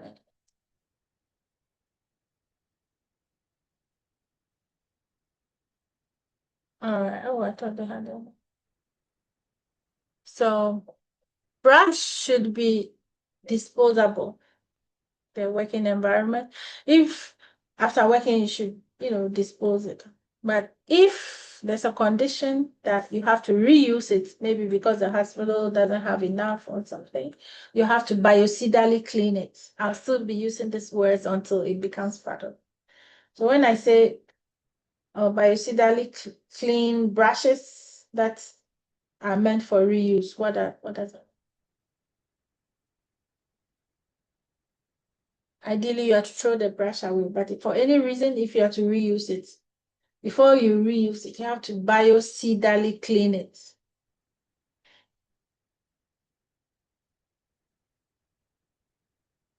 To use a biocidal process.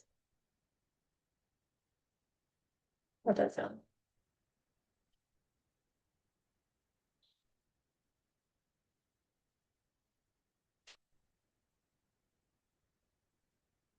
See, in manual cleaning or in decontamination, you clean it to remove certain microorganisms or reduce them. So we don't have we have biocidal for some microorganisms, but in sterile techniques or in sterilization, you use biocidal means, or you use sterile techniques to destroy all microorganisms. And that's what a biocidal process, a process that you would kill all living things. Bio means living. So if I want to say biocida, it would be like living kill. Bio is living. In science, when you see cida is killed. So if I want to complete this, it would be like living kill process. So processes, you have to use processes that will kill the living organisms on these brushes before you can reuse it. Yeah, if I say your scraps has to be clean biocidally, it means they have to use processes that will kill microorganisms on your scraps.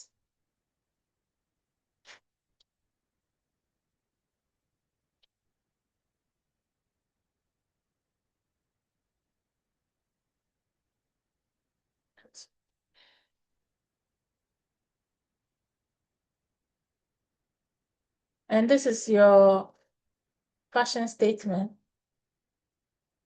about the brushing, right? Tamika, what is it saying?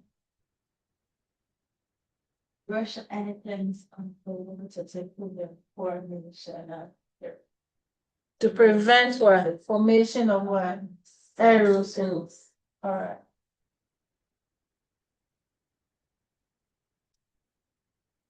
Amaya, take this for us.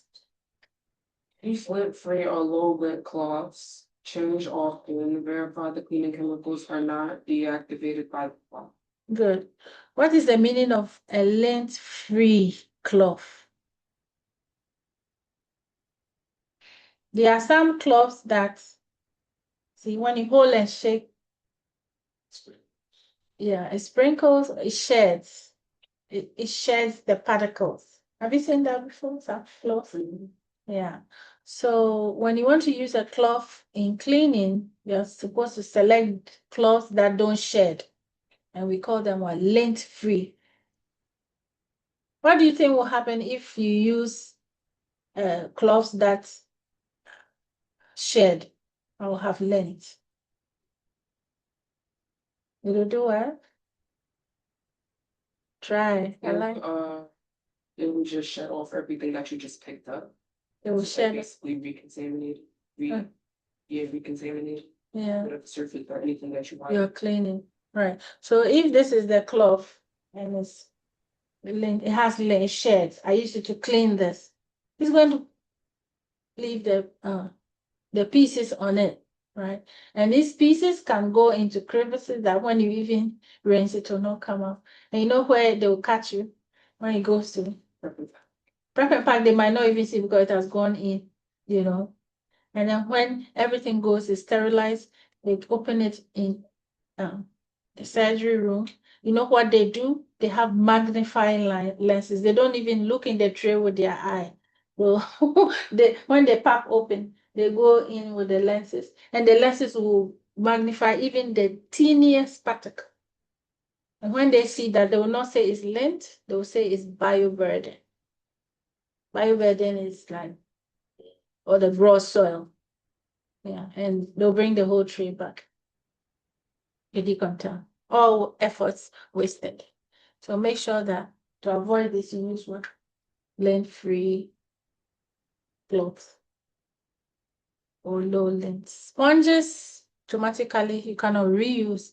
Even aside that on some instruments, if I use a sponge to clean this, the next one you have to use a new sponge. So sponges are disposable and discarded. They come in various shapes and colors. Now, it's going to look at we're done with the manual cleaning, we're going to mechanical. After you've done all the manual cleaning, you now put the instruments into the machine, the washer machines or washer disinfector, one of them, and another called the ultrasonic cleaner. The ultrasonic cleaner, they ask questions. When you see something flagged, they ask questions. Either you take a picture or write it in a way that you remember. That's up to you as long as you can remember. So ultrasonic cleaners, they clean by a process called cavitation. And what is cavitation? Process by which an ultrasonic cleaner uses low pressure bubbles. And when these bubbles collapse or implode, they dislodge soil from instruments. So an instrument like this, okay, or other instruments that have teeny holes. See, it's very tiny there. The holes are very tiny. See, you wouldn't even get a brush that will fit. So it's used to clean instruments that have, crevices, lumens, and other areas that your hand cannot reach. So when you, after doing the manual cleaning, you now put this in the ultrasonic, and the ultrasonic will generate what? Low pressure bubbles. And the bubbles, when they go into the crevices, I think I brought another one. This is one of the device that goes into ultrasonic. You see, it has small holes. Some also come like screws that have debris in them. When you put it in the ultrasonic, low pressure bubbles generated, and then they collapse, they implode. When they implode, they draw swell out of these recessed area. When we say a recessed area, an area that your hand cannot reach to. Right, so we have types of ultrasonic cleaners. We have the basic one and then 3 other ones. What I want to say is that they all have the structure of the basic one. What gives them the difference is the added function. So you have the basic ultrasonic cleaner. What it does is that it fills, when you hit it, you put the instrument, it fill it with water. It adds a detergent, it degasses, rinse, and drain. It degasses because when there's a lot of gas, it will impede the cavitation process. Well, cavitation does not work with what excess gas. So the other ultrasonic, by way of function, that has given it ultrasonic irrigator is that it does everything the basic one does, and then it flushes the inside of instrument as well as the external surfaces. Then it along with that, it adds what we call irrigation. It irrigates, okay, to remove bioburden from lumens, from channels, and other devices. Then we have the ultrasonic irrigator cleaner. So it does everything that the ultrasonic irrigator does, except that it has what? Cleaning capabilities. So it allows you to clean external surfaces, internal lumens, channels with rapid flow, and then high pressure irrigation. Now we have the third one, which does what these two does, and then adds what? A disinfecting cycle, part of its process. So it cleans the internal lumens channels through high pressure irrigation and detergent solution washing, and has an optional lubrication and a thermal disinfection cycle. Washer disinfector is the other type, okay, the other mechanical cleaner. It washes by what? Impingement. So take note of the two. The sonic wash by cavitation. Washer disinfector wash by what? Impingement. So either you write it down, take a picture, whatever will help you. How does it work? It uses the spray force action. So that I was showing you, see, so this works in what? A washer disinfector. Uses the spray force action of pressurized water against instruments being processed to physically remove bioburden. So washer disinfectors have been used for many years in the SPD, and they are effective for instrument and containers and utensils cleaning. They are designed to perform multiple cleaning functions automatically. So note, mechanical washers are not appropriate for washing. Note this and note it well. They are not appropriate for washing what? Electrically or battery powered or pneumatic devices. These are devices that are powered to work either by electricity or battery or pneumatic. Pneumatic is what? Compressed gas. Examples like batteries, they are not to be washed in what? The washer disinfectors. That's why during decontamination, you only do hand wash. I don't know, has somebody here done hand wash before? Like batteries, have you washed a battery before? No, yeah. Oh, okay, then we'll go through that. Or if not done the endoscope, the flexible endoscope where we did leak testing and others, we've not done that. So today we'll go through that. So washers work. So those devices, when you do manual cleaning, you just put it to the pass-through window. You don't let it go through a washer disinfector. Washer disinfectors, they work on the principle of impingement, which is stated above, and an effective means for cleaning, disinfecting instruments because of their spray force action. In some ways, impingement washers wash like dishwashers. They rely on a combination of water temperature, special detergents, and the spray force action to physically remove soil from the rice and bean process. This, take a picture. These are the slides that I'll tell you contains areas that come on state board for hands-on.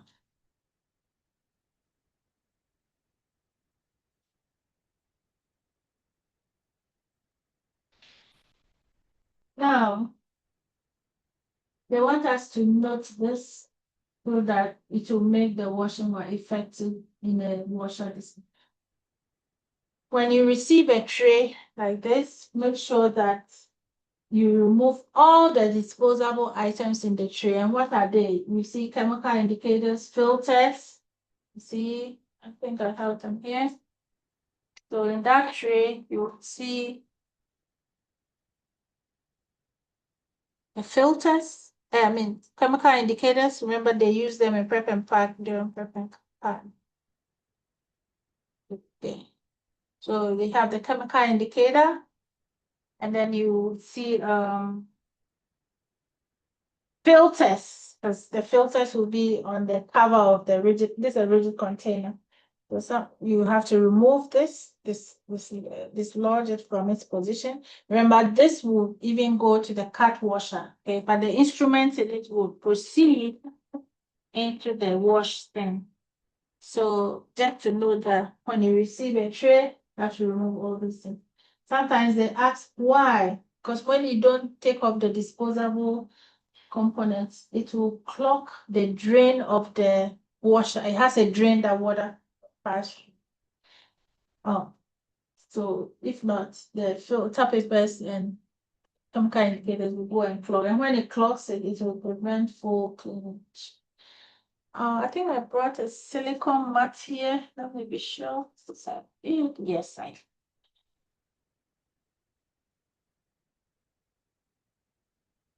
Some trays come like this with a silicone mat. Okay.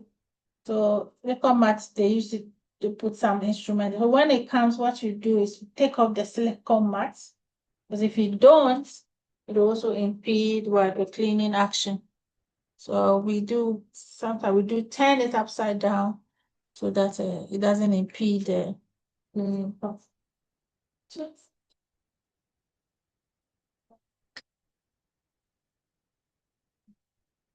Wash racks, the rack that I said you put the trays on. Make sure that you don't overload it, because when you overload it, the spray arm. Let me see if I can go back to that for your sake.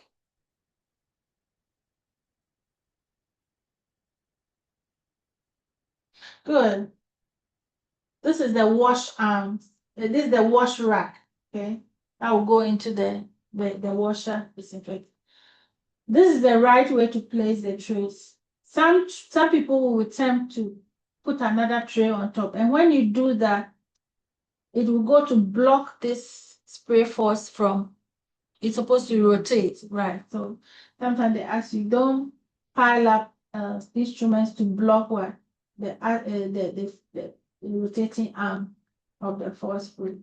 Why? Let's see why. When you block it, what will happen? Good. So wash rack should never be offloaded, and the spray arm should move freely during operation. Instruments that are sticking up and out of their perforated basket must be relocated away from the spray force arm. So when it's overloaded and blocked, it will not move, and then the impingement process will be compromised. Instruments should be disassembled. There are some instruments that come this way. If you see this, you're supposed to. There's a way you take it out When you come to the contact, continue and turn it. You have to. It's not all, so they'll show you those instruments that you're supposed to disassemble. To those, and then make sure that if there are some instruments with small parts, the small parts should be placed in an approved container so that they don't fall off or get missing during washing in the washer. Hinge instrument. When they say an instrument is hinge, it's hinge at the box lock. You remember the parts of the instrument? You remember we went through the parts of the instrument? The hinge, like ring instrument. This is a ring instrument. We did. What's the name?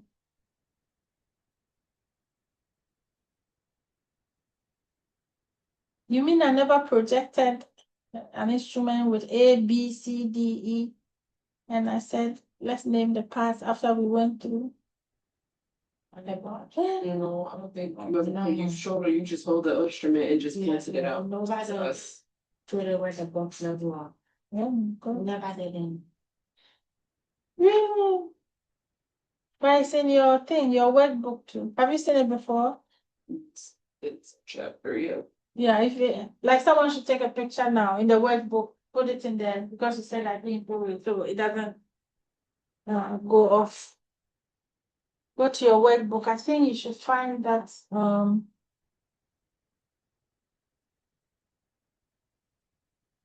in the chapter.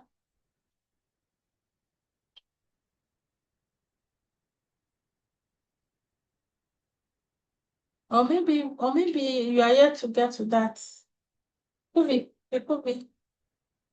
Let's not rush it. Maybe you are yet to get to that chapter. You know, you guys are many, so let's assume I haven't taught it. It's yet to come. Yeah.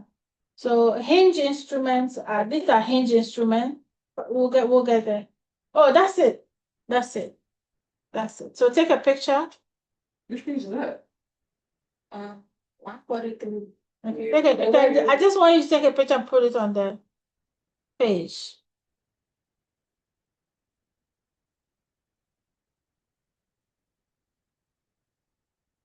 The 143? Yeah. Chapter 10. That's the work. I was referring to the workbook. I can put it there. Okay, so let me also open it. So we speak to the same thing.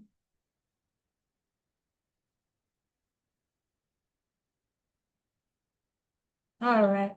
So these are the parts of what the instrument. When I say hinge, they are jointed. There are two parts of the instrument that are joined at the box lock. You see the box lock? You see the box lock? Right. So please study the parts of the instrument. But we'll get to it, the ratchet and all that. So what they are saying is that hinge instruments should be opened. And sometimes they ask, why should they be opened? They should be opened to to permit the direct contact with the water and detergents. Trays or sets with multiple levels should be open. And so some trays, okay, this is a tray with a single layer. So this is easy, you arrange it, but some trays come with, say, 3 steps. It's one tray. So when it happens, it's detachable. You detach the level by level, and then you put it each level on the washer rack, right? And place it separately on the room. So failure, if you don't do that, failure to separate the please take a picture of this, put it on the page. Failure to separate multiple layers can cause the wash process to fail because these layers can impede the contacts between the spray action and the items within the tray. Yeah, so assuming the spray force is here going around, and then we have layers. You see, it will, like, one layer may block the other layer, right? Trays with lids. Some trays come with lids on them. What you should do is open them and then expose the content to the spray, the washer spray. Items that are delicate, some items can easily break. What you do is that these items may dislodge from the racks due to the blunt force action of the spray arm. What you do is that put these delicate items in an approved small perforated baskets, which are made available with approved lids, before you put it in the washer. Then lumens, items that are with lumens should be connected to the lumen irrigator ports if they are available. So this is one of the slides I say there will be questions on. We have the automated cat washer that I talked about. And what does it do? I told you I showed you, remember I showed you the cat and I said we wash them in something. Just like, so the carts are used to transport dirty items, right? When they come into decontam, just as you are removing the instruments to soak, and you also will send the cats into a cat washer to wash it. So the cat goes into the cat washer, and sometimes the rigid containers that are contain the instruments also go through.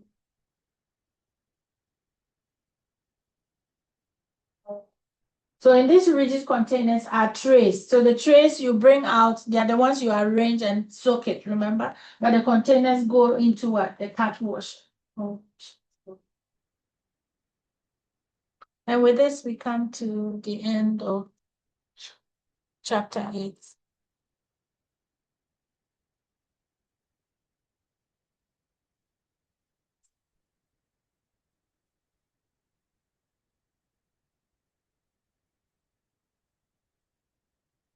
How many chapters have we gone so far?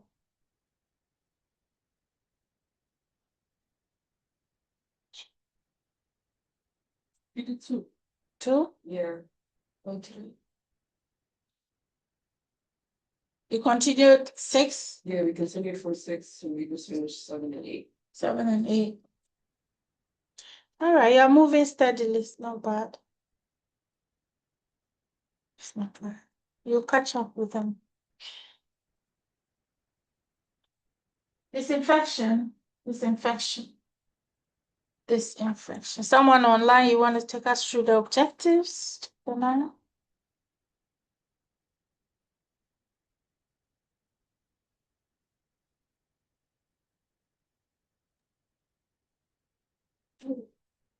Okay, Beku, let's hear from you.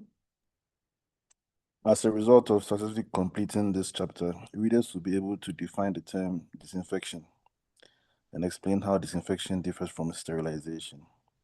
Review factors that impact the effectiveness of disinfectant. Does anybody want to see me? Oh, yeah, not today, right? Wait.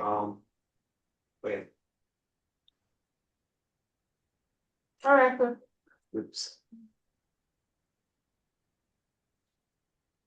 Discuss the relationship between the risk level, into brackets, intended use of the device to be infected, and the selection of a disinfectant. No. Explain disinfectant activity levels as they relate to the Beku, there's feedback. Or maybe because they are ladies. Kingsley, can you hear quick? No. Oh. I can hear someone talk, but I'm not hearing The way. Okay. Beku, do you hear Kingsley? Yes. Kingsley can't hear you. He wants to hear you. All right, so let's start. Discuss the relationship between the risk level, into brackets, intended use of the device to be infected, and the selection of a disinfectant. Explain disinfectant activity levels as they relate to the resistance of microorganisms to germicidal agents. Right. High level disinfection, intermediate level disinfection, low level disinfection. Right. That's one to talking down the road. So they make me feel guilty when I'm talking under high pitch. What does it mean? Were you people trained to talk under low tone? Like during your education? But see, you understand, you see what people talk and that where I come from, like you're fighting. Anyway, so I like the way Kweku is integrating. But it's good. It's good. But sometimes you can be teaching and it's like you're fighting. No, but some of us to understand that language for learning. Because when I'm sleeping and my teacher screams, then you know, they always say you should modulate the tone. Sometimes it can go high and can go. So mine was high. Kweku has come in low to balance it. Thank you, Kweku. The low pitch. So part of it also is to continue. It's still for you. You want all the objectives. Kweku. Review factors which affect the chemical action of and other important selection considerations for disinfections. Provide basic information about the types of disinfectants commonly used in healthcare facilities. Quaternary ammonium compounds, Yes. phenolics alcohol, halogens, glutaraldehyde, OPA, and formaldehyde. Good. So autotaldehyde, OPM, formaldehyde. Good. Continue. Review safety requirements that should be followed when using chemical disinfectants. Define the term thermal disinfection and note key points to ensure that is occurring. That it is what? Occurring. Good. So this chapter, we're going to look at those chemicals, those products that we use during what? Disinfection or sterilization. The disinfectant is a chemical that is used on inanimate objects such as medical instruments to kill what? All microorganisms except spores. Except spores, because spores are stubborn to be killed by disinfectant. You need sterilization to kill them by sterilization. So this is it. You use a disinfectant on an inanimate object. Inanimate object is an object that is not living. So the surface of this instrument is what? It's non-living. The surface of the table is what? Non-living. Those are inanimate surfaces. But you know, by contamination, you have organisms that are living there that you need to get rid of. But when you use a disinfectant on inanimate objects such as this medical device to kill all microorganisms except spores, known as what? Disinfectant. An antiseptic is a chemical that you use on a living surface to slow the growth of microorganisms. Okay. Example of an antiseptic is this hand sanitizers. We use it on what? It's the bodies of living tissues. What's the difference between a disinfectant and an antiseptic? For that matter.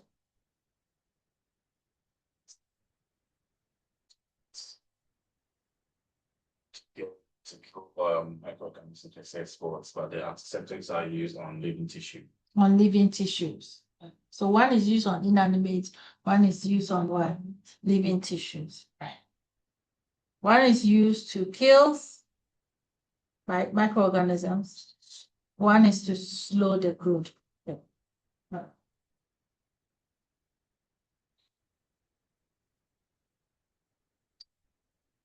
Then when we say something is sterile, it means that thing is free from all living microorganisms. So here I'll talk about a sterilant. So a sterilant is used to kill all microorganisms and render that instrument was sterile. But if I say this is sterile, it means I've used a sterilant to kill all the microorganisms, including what? The spores.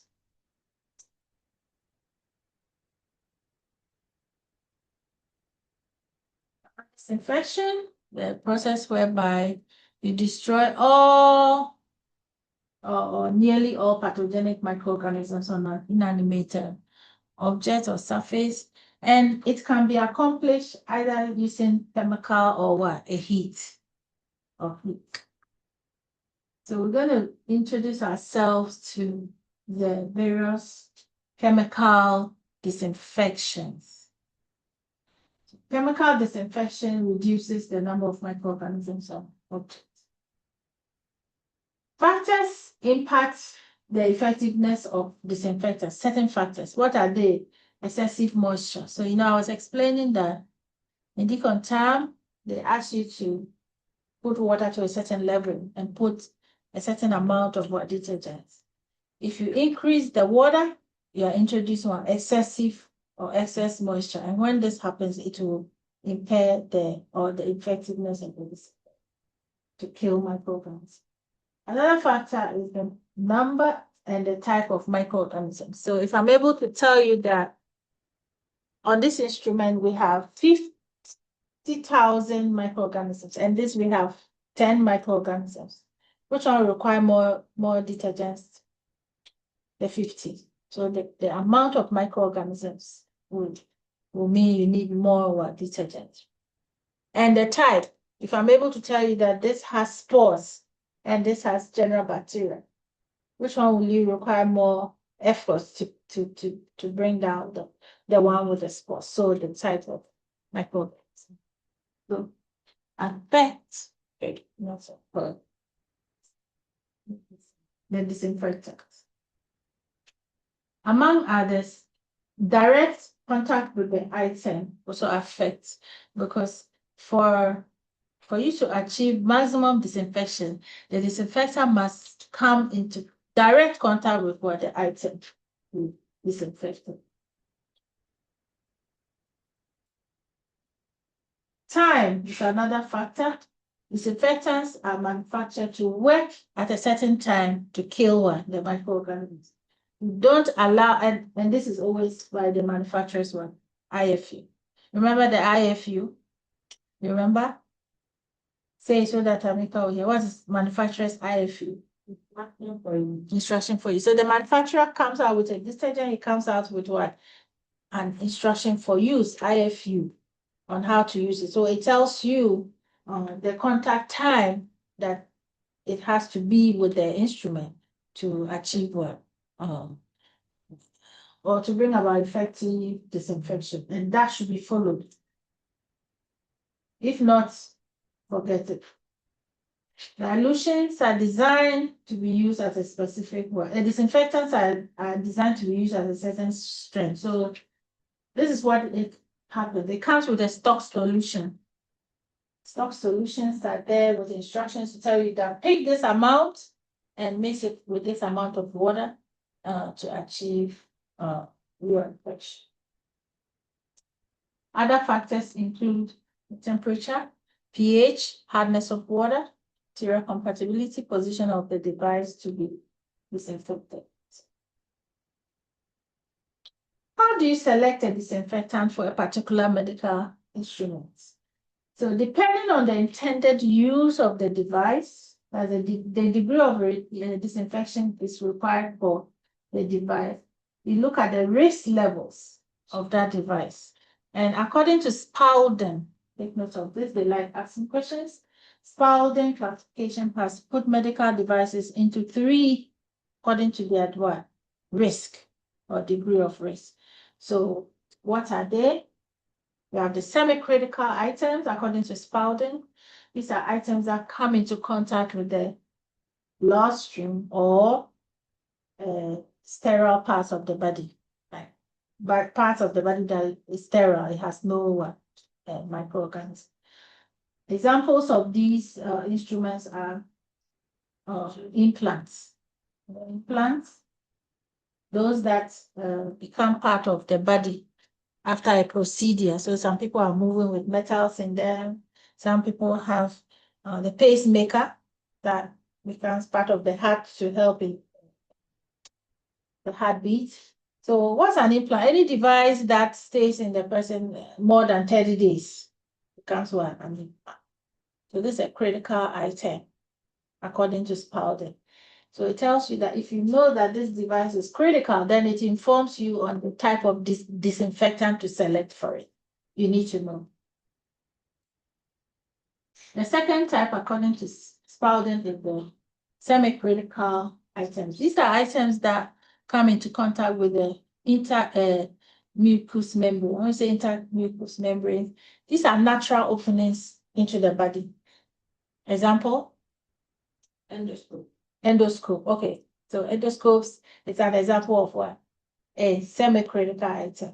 But I said, what are examples of the intact membrane, the natural openings in the body, where an endoscope goes without cutting the body? The mouth, Lips. Yes. anus, ears, Mhm. nose, just by you. Right. So we have endoscopes that can go in without cutting to your skin. And it's an example of what? A semi-critical. So if you know it's semi-critical, then you know the type of physical. Now, according to Spalding, the third is non-critical. These are those that come into contact with the unbroken skin, that skin. But when you go to hospital, they use what pressure cuffs to check your pressure. You know, the loud pressure cuffs and all roaches. Take a picture of this. I like a spot. You can see the classification of patient care items. So non-critical items, those that come into contact with interskin. Best method to destroy microorganisms is what? Through low-level disinfection. So that means you go and you select a low-level disinfectant. Semi-critical items, they come into contact with what? Mucous membrane. The best way to destroy microorganisms is through high-level disinfection. So you would select what? A high-level disinfectant. Critical items to contact with body cavity. Best way is to use what? Sterilization. So you would pick what? A sterilant to sterilize a critical item. Yeah, because I've seen questions of what is the best level to destroy microorganisms on what? The critical item. Then they'll bring all of this low level, high level sterilization.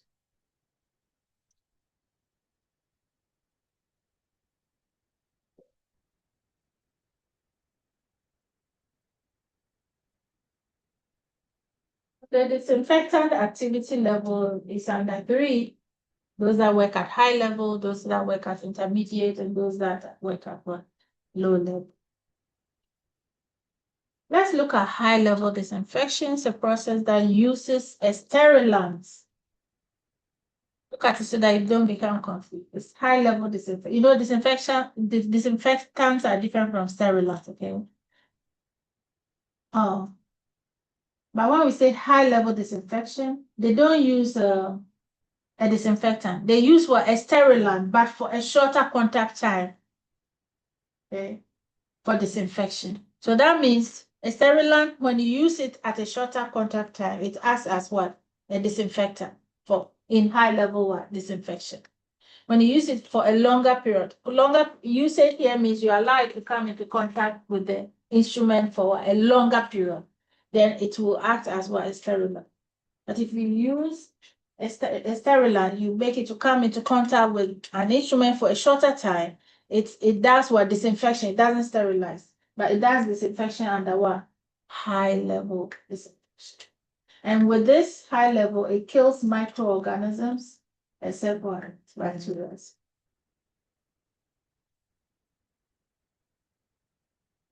Intermediate level disinfection, the process that uses an agent that kills viruses, mycobacteria, fungi, vegetative bacteria, but not what? Bacteria. So you should take all the intermediate level, low level, they kill everything except what? Bacteria. So then that is it. Let's look at these two terminologies, a lipid virus and a non-lipid virus. A lipid virus is one that has its core, it says core, its outer membrane covered by a coat called lipoprotein. These viruses in this structure category are generally or easily inactivated by many types of disinfectants, including what? Low levels. Then the non-lipid viruses, they are those that are not, whose core are not surrounded by any coat.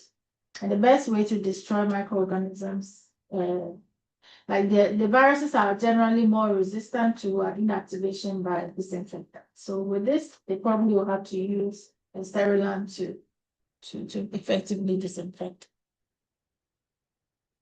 This is also good if you have a picture, it tells you at a snapshot the hierarchy of disease-producing agents by the organism that produces the disease and the best method to destroy that organism. So prions is a protein substance that causes disease. It's very dangerous, it spreads very easily and dangerous. It is more stubborn, I would say it's more stubborn than what? Even spores.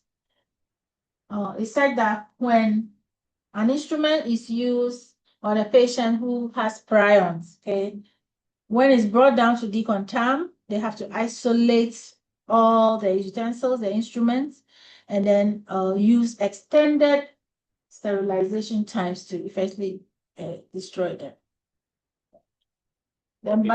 So that's the most stubborn. Yes, yes. And it's not very common too. It's not very common. Yeah. So it said that even the sink that they would wash the instruments that they will not wash general instruments in that sink is very, very, they will have to treat it. Bacterial spores, the best way to destroy them is by sterilization, mycobacteria, high-level disinfection, non-lipid viruses, small viruses like polioviruses. Best way to destroy them is what? Intermediate level. It's not high, it's not low, intermediate. Fungi, the best method is to use what? Intermediate level disinfection. When it's gram-positive, gram-negative bacteria, best is to use low-level disinfection. Lipid or medium-sized viruses, like Panther. I learned there's Panther. Did you hear that one? Is it true? There's hantavirus around. Yes, it. Is it still in existence? No. You have to be reading. You have to be asking questions. Because I don't know how. I'm talking, but it's serious. I have to find out the rate of it here. You know, you're here. Because we all use the bus system, we all use the public, facility. And especially this is summer, we all want to do stuff. How about you go and pick Hunter? Please read about hantavirus. The scope or however there's a term we call the prevalence here. No, you can't. This time it's easy to find information. How is it prevalent here? And which state is it more? You can search to all that. Which state do we have more? And then how is it transmitted? Just ask questions. And how do you avoid it? So I will do that myself. Clara, do that yourself. It's very important. I hope it's not. Gram-positive, gram-negative bacteria, the best is low-level disinfection. Lipid or medium-sized viruses like the Panther, herpes simplex, we use what? Low-level. So it's okay because it's like when somebody gets it and they use an instrument on the person, low-level disinfection should be able to clear it. Right? Yeah, I always say prevention is better than. Oh yeah. Oh yeah. All right, so let's look at factors influencing disinfectant effectiveness. We mentioned it just to add the type of device being disinfected, whether the items can be disassembled or not, you need to know. Follow manufacturer's recommendation, position the device. All this should be according to your live view in the process quality assurance test. The shelf life they use like preparation required. That's a medicine. When they say shelf life, like how long is it made to stay? And then they use life depending on certain factors. Okay, sometimes you even finish and they say it will expire in 10 days, but if there's moisture, there's happened to any accidental fall of any debris on it, automatically it's expired. So we need to know the shelf life. This slide. So let's look at it. We're now going to the specificity on the types of what disinfectants commonly used. We have the quartz, that's quaternary ammonium compound. It is a low-level disinfectant. The advantages are that so bactericidal means what? The bactericidal, killing bacteria. So what kills bacteria? This one. The quaternary ammonium compound is what? A low-level disinfectant, and it kills what? Bacteria, fungi, viruses. In it, it has built-in detergents. Quartz, quaternary ammonium compounds, these are their disadvantages. If they say it is not sporicidal, what does that mean? Doesn't kill spores. It doesn't kill spores, correct? Generally, and why? Why doesn't it kill spores? Because it's what? Low level. Oh, Lord. To know the class or the category species. It's not also able to kill disease, organisms that cause TB, viruses, and it's not compatible with soap. And it's absorbed by neutralized by cotton or charcoal, and not effective against some gram-positive, gram-negative. I've not seen them. Well, I think I saw a question on phenolics some time ago. Let's see, phenolics and the iodophos. Let's not take anything for granted. So phenolics is another example of what? A disinfectant, but it's intermediate to low-level disinfectant. Advantages: broad spectrum use, bactericidal for gram-negative, gram-positive bacteria, fungi, tuberculocidal. It has residual activity. When they say something has a residual activity, okay, you use that detergent to clean this, you rinse it and do everything, put it down. But because it has a residual effect, another time, if there happen to be moisture, it will reactivate the effect of what? The disinfectant. So it can be a disadvantage as well, because if it's sterilized and then it's going to be used on a patient and the fluid falls on it, it means it will make the chemical react. Okay? And this, when you put it into the patient's tissue, it can cause harm too. So with this, they will say that you have to thoroughly rinse it. Phenolics, these are their disadvantages. It's not sporicidal, it's inactivated by organic material. It can corrode rubber and plastic. So that means you don't, when the medical device is from rubber or plastic, you don't use phenolics to disinfect it. Alcohol is an intermediate level disinfectant. These are the advantages. It's rapid against bacteria, vegetative microorganisms, tuberculocidal, fungicidal. It's fast acting. It doesn't stain tissues, or it's non-staining, and it leaves no residues, unlike the phenolics. Alcohol, these are the advantages. If they say it requires a minimum of 5 minutes wet contact time, it means if you put alcohol to disinfect this, or as an antiseptic, if you put it immediately and you start using it, it wouldn't work. It means it will still transfer whatever might be. You have to allow 5 minutes for it to work. And I've seen questions asked on this. What is the wet contact time of this antiseptic disinfectant? So you take alcohol is 5 minutes. No residual activity, volatile. flammable, inactivated by organic soil. It can dissolve lens mountings on certain optical instruments. It tends to harden and swell plastic tubing. So it means plastic instruments that are of plastic tubings are not disinfected by alcohol. It's not also sporicidal, can't kill. The question I saw was on halogens. Halogen is another example of the common disinfectant. There are two types. We have chlorine and iodophos. Chlorine is intermediate level. Advantages is effective against what? Gram-positive, gram-negative organism. It's fungicidal, virucidal, and rapid acting. Everything that has an advantage has a disadvantage. What is the disadvantage of chlorine, Julius? Mm-hmm. Two metals. Yeah. Not sporicidal. What does that mean? Sporicidal. Mm-hmm.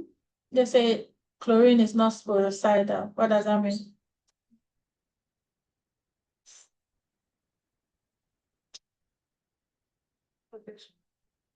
Okay, if he decides to say help, he will say Yeah, help. They can't kill spores. they cannot kill what? Spores. If they say something is sporicidal, it means that thing can kill spores. If something is bactericidal, it means that thing can kill bacteria. Right, so let's keep this. Yeah, focus on the cidal part. And this will tell you what the size. The size was spores. So if you say not sporicidal, it doesn't cite spore alcohol, because they may ask. All the following are properties of chlorine except the stains. Okay, continue. I took it from you. Stain fabrics. Mm-hmm. Taken under synthetic materials. Mm-hmm. Relatively unstable. Unstable, right. So remember, iodophos and chlorines are examples of what? I've seen that question before. The Halogens, yes. family. Family of what? Disinfectants. Okay, continue. Mm-hmm. Cider. Mm-hmm. Tuberculocidal and virucidal. Today they'll test everything in you. Let's get it back to you. What is this? I want to learn how to clean instrument. Now you're taking me through all this. Cider. Continue. Disadvantages. Corrosive to metals. Good. Instrumental to rubber and some plastics. Mm-hmm. May burn tissues. Stain fabrics and other materials. Right. May require long contact time to kill some fungi. Good. All right. So they say may burn tissue. That means like an instrument is disinfected using what? Iodophos. If you don't rinse it well and they use it later on the tissue of it may burn the tissue of that patient. So these chemicals, they are good, but so they make us know the advantages, disadvantages. So when you know, then when you are cleaning, you bear in mind that like rinsing is very good. You get it. That's why I'll bring it back, because rinsing takes off excess chemical or excess residue, which is very helpful to them. And that's what they say, when you clean properly, it helps the patient in the end. So we can use that one insurance. Mm-hmm. These are all disinfectants, like all those pumping you Because I was do. about to say that one, it says in the book it should not be used on surgical instruments. They said you shouldn't use it? Yeah. Which book? The manual. It says you shouldn't use what on surgical instruments? The one that we just slapped. Yeah. The iodophos? Yeah, the last sentence is it could stain both skin and patient equipment. It should not be used on surgical insurance. Okay. I think that's what the book says. It is a disinfectant, but they're saying don't use it on surgical instruments. Like, so at least we can understand why it should not be used, because it will cause this. But I'm saying even if you have to use it, then when you are rinsing, you rinse it excessively. with water, copious water. Glutaraldehyde is a special disinfectant, and I want you to take note. It works at certain level. It works at one instant as a disinfectant, and then at another instant as well, a sterilant. When you bring it into contact with the instrument for 2 minutes, it kills vegetative bacteria. Examples like gram-positive, gram-negative. It's what bactericide, fungicide, and all of that. But if you allow the contacts with the instruments, glutaraldehyde with the instrument for 6 to 10 hours, then it acts as what? A sterilant. So in this case, it will kill spores. Am I communicating? Yes. Sometimes they ask which of the following disinfectants is also or can also be what? A sterilant. And that's glutaraldehyde. Yeah. And then another one, which I'll bring, there are 2 of them. The disadvantages are the following. Okay. Kinsley, you want to take us through the disadvantages? Not sure what those. What does that mean? Lord, it's long. When they say something is nauseous, it's strong, Bad. smells bad. When they say something is nauseous, have you heard of nauseating? Yeah. What does that Nauseous. nauseous? Yeah, what does that mean? It makes you Lightheaded. like vomiting. Yeah. It's a nauseous smell. Okay, continue. Good ventilation required. Mm. So unstable 40 to 28 products life. Dilution of products activities. Dilution of products reduces activities. Vaporizes, no cleaning ability. Doesn't require employee health concerns. Good. So you have consent. Good. Yeah. Then we have ototalaldehyde, OPA. I've seen it. What's the full meaning of OPA? So even if you are not writing, when you see it in objectives, you should know. Ototalaldehyde. It's a high-level disinfectant. Okay. Abner, you want to take us through the advantages?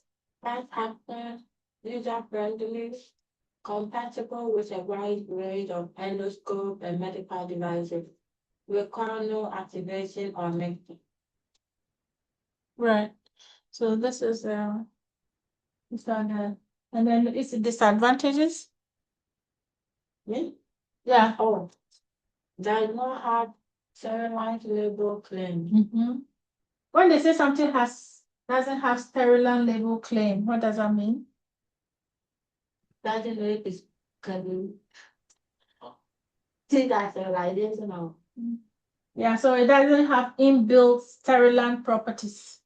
It doesn't have. If they say something has a sterilant claim, it means it has a sterilant properties in it. Right. You'll continue. Lopsided review can cause staining of patient. Mm-hmm. Patient with a history of bladder cancer should not be exposed to items filtered by OPA. OPA too, you can have it. Come on. Oh, that's OPA. Yeah, OPA. It's not like a name. It's an acronym. So it's for ototalaldehyde. OPA. It's different. Ototalaldehyde. Is this one? Is this one? In science, in the pronunciation, this is silent, the PH. Yeah, so you see, I say talaldehyde and you see P is confusing, right? It's because the pronunciation silences the talaldehyde. So don't go and leave the P and go and pick something that has a T. It starts with a P. This is the second one that I said acts as both sterilant and what? A disinfectant. It's Amaya, you want to take it for us? Available in different concentrations as What's well. that? What's that? Formaldehyde. Formaldehyde. Formaldehyde. Have you heard of formalin before? They use formalin, it's bad. They use formalin to preserve dead bodies, but some use it to preserve fish. Yeah, very bad. But formalin is used to preserve dead bodies. Surreptitious that is. Sorry? So a mortician, you know what that is. So, sorry? A mortician, you know what that is. Yeah. Available in different concentrations as low, intermediate, and high level disinfectant. Mhm. Advantages: bacterial, I know. tuberculosidal, Mhm. fungicidal, Mhm. and virucidal. Virus. What does that mean? It kills bacteria, tuberculosis, fungi, and viruses. Perfect. Good. And sporicidal kills spores too. Yeah.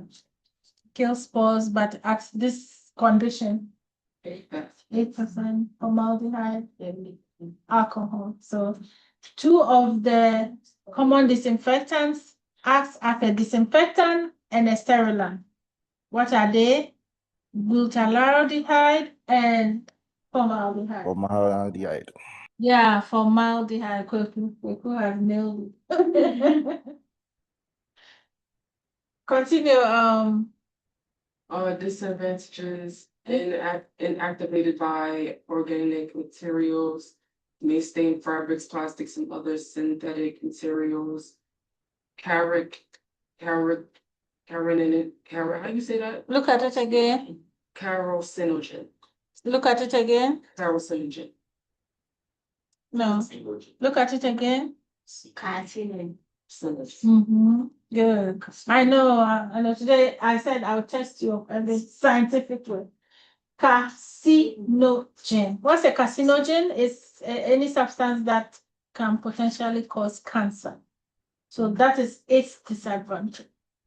So then I'm tempted to query the cancers in the US with people who would store fish with formaldehyde. As you know, if I say query, I'm not saying that's it. Irritating fumes and corrosive. All right. And yeah.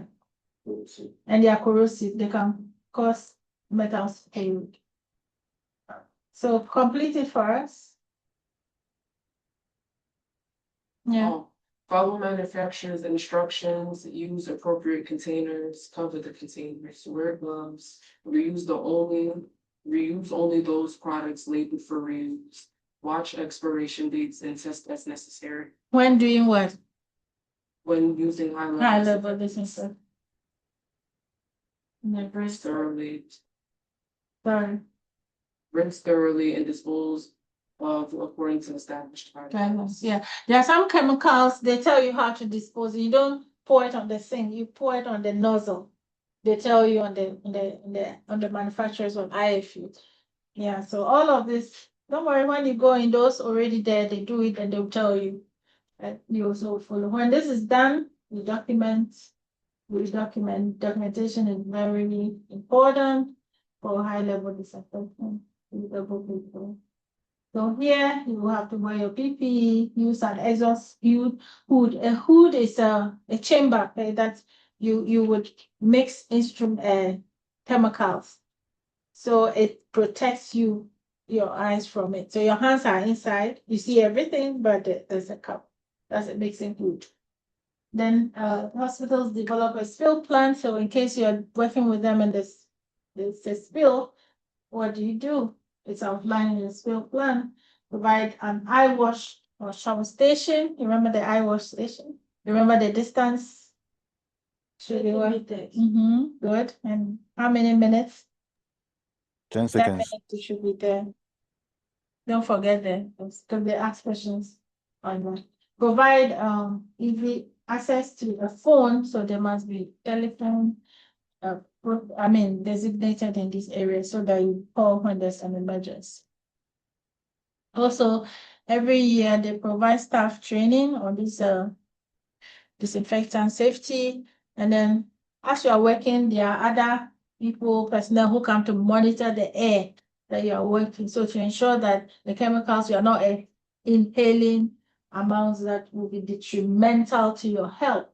We have thermal disinfection, that is, the other one we just did is disinfection by chemical. We have thermal disinfection that is accomplished by heat. So in this machine, it's not, they are not using solutions or detergents to disinfect, it's what heat. When you push it there, the heat will do the work and the spray force arm. So now it will spray, it will what? Rotate and distribute the heat on the instruments for disinfection. Normally you check the spray arms, make sure that they are working correctly. Medical washers and washer disinfectants are regulated by the FDA. Remember, the FDA regulates the manufacturer of or manufacturers of all medical devices. Now, germicide, it's an agent that kills what? Any germicide is an agent that kills microorganisms. So these are examples of what germicides: disinfectant that kills microorganisms on inanimate objects, antiseptic applied on living tissues. And these are examples of germicides that you were struggling with in the thing, the program or Outlook, which right now, So I like this definition because it gives you, take a picture. It summarizes, it brings the definition out clearly and the differences. Disinfection destroys what? Many or all pathogenic microorganisms, except spores. Sterilization destroys all forms of microbial life.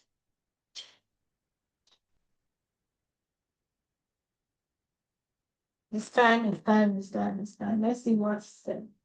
I'll just finish it so we don't come back. So disinfection by sterilization, we look at all these as process parameters. Before it's effective, you have to do prior cleaning. Make sure that the load, the load that is present, is it organic or inorganic, because it affects what the sterilization or disinfection.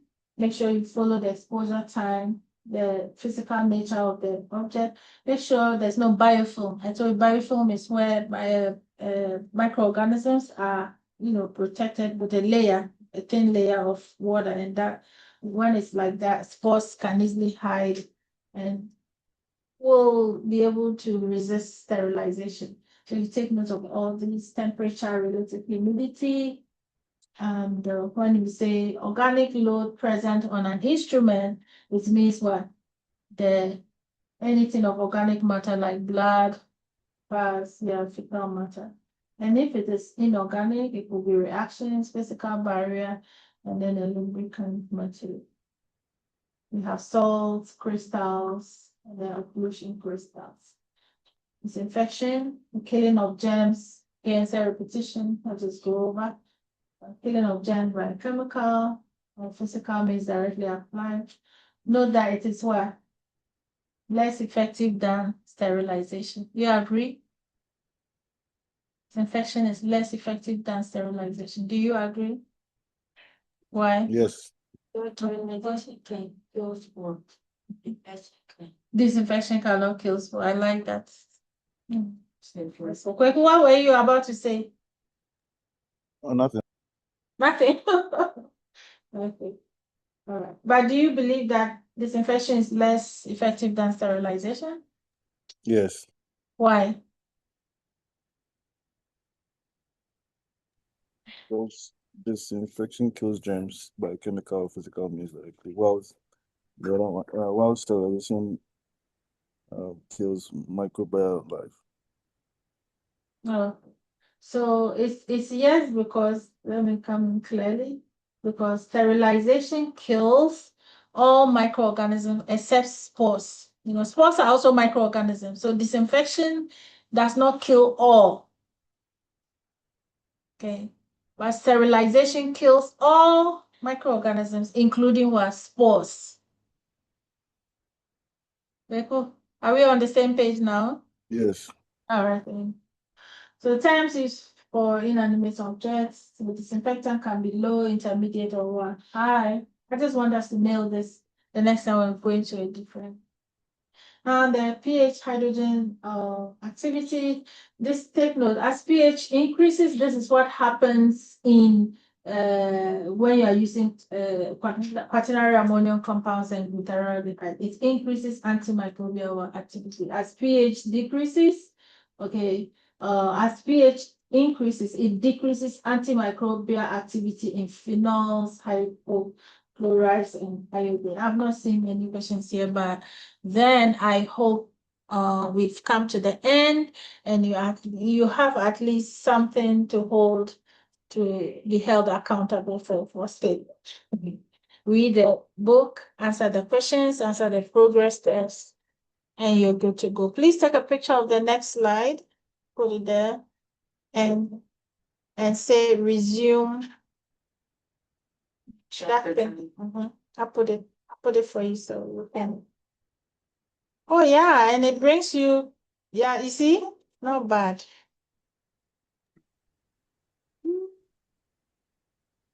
Where is it? Miss Clark, I got a question for you. Sorry? I have a question for you. Yes. These slides you've been sharing with us from chapter 1 to how can we get these slides for our own personal reading? Because I don't have those slides. Oh yeah, it's a good question, Kweku. I have to ask the CEO for permission to give out slides, okay? But for the recorded lessons, if you were not in class, I could share that with you. But as in sharing the slides with you, I need permission from him. Okay. So I'll be expecting your feedback though. All right. Thank you. Or if you don't mind, you can just send him a message. Please, can I have the slides? Okay. And when he says yes, he will tell me to do it. Because you understand, like I don't have that. All right. So which chapter are we? Chapter 10. 10. I just need you to take a picture and say Wednesday resume on chapter 10. That has to be categorically said. So Wednesday class to resume on chapter 10. All right, what we'll do now is to end this lesson for all of us in person, online, and I'll see you same time next week, God willing, online or in person. Is that not it? Everything is. But I like your progress.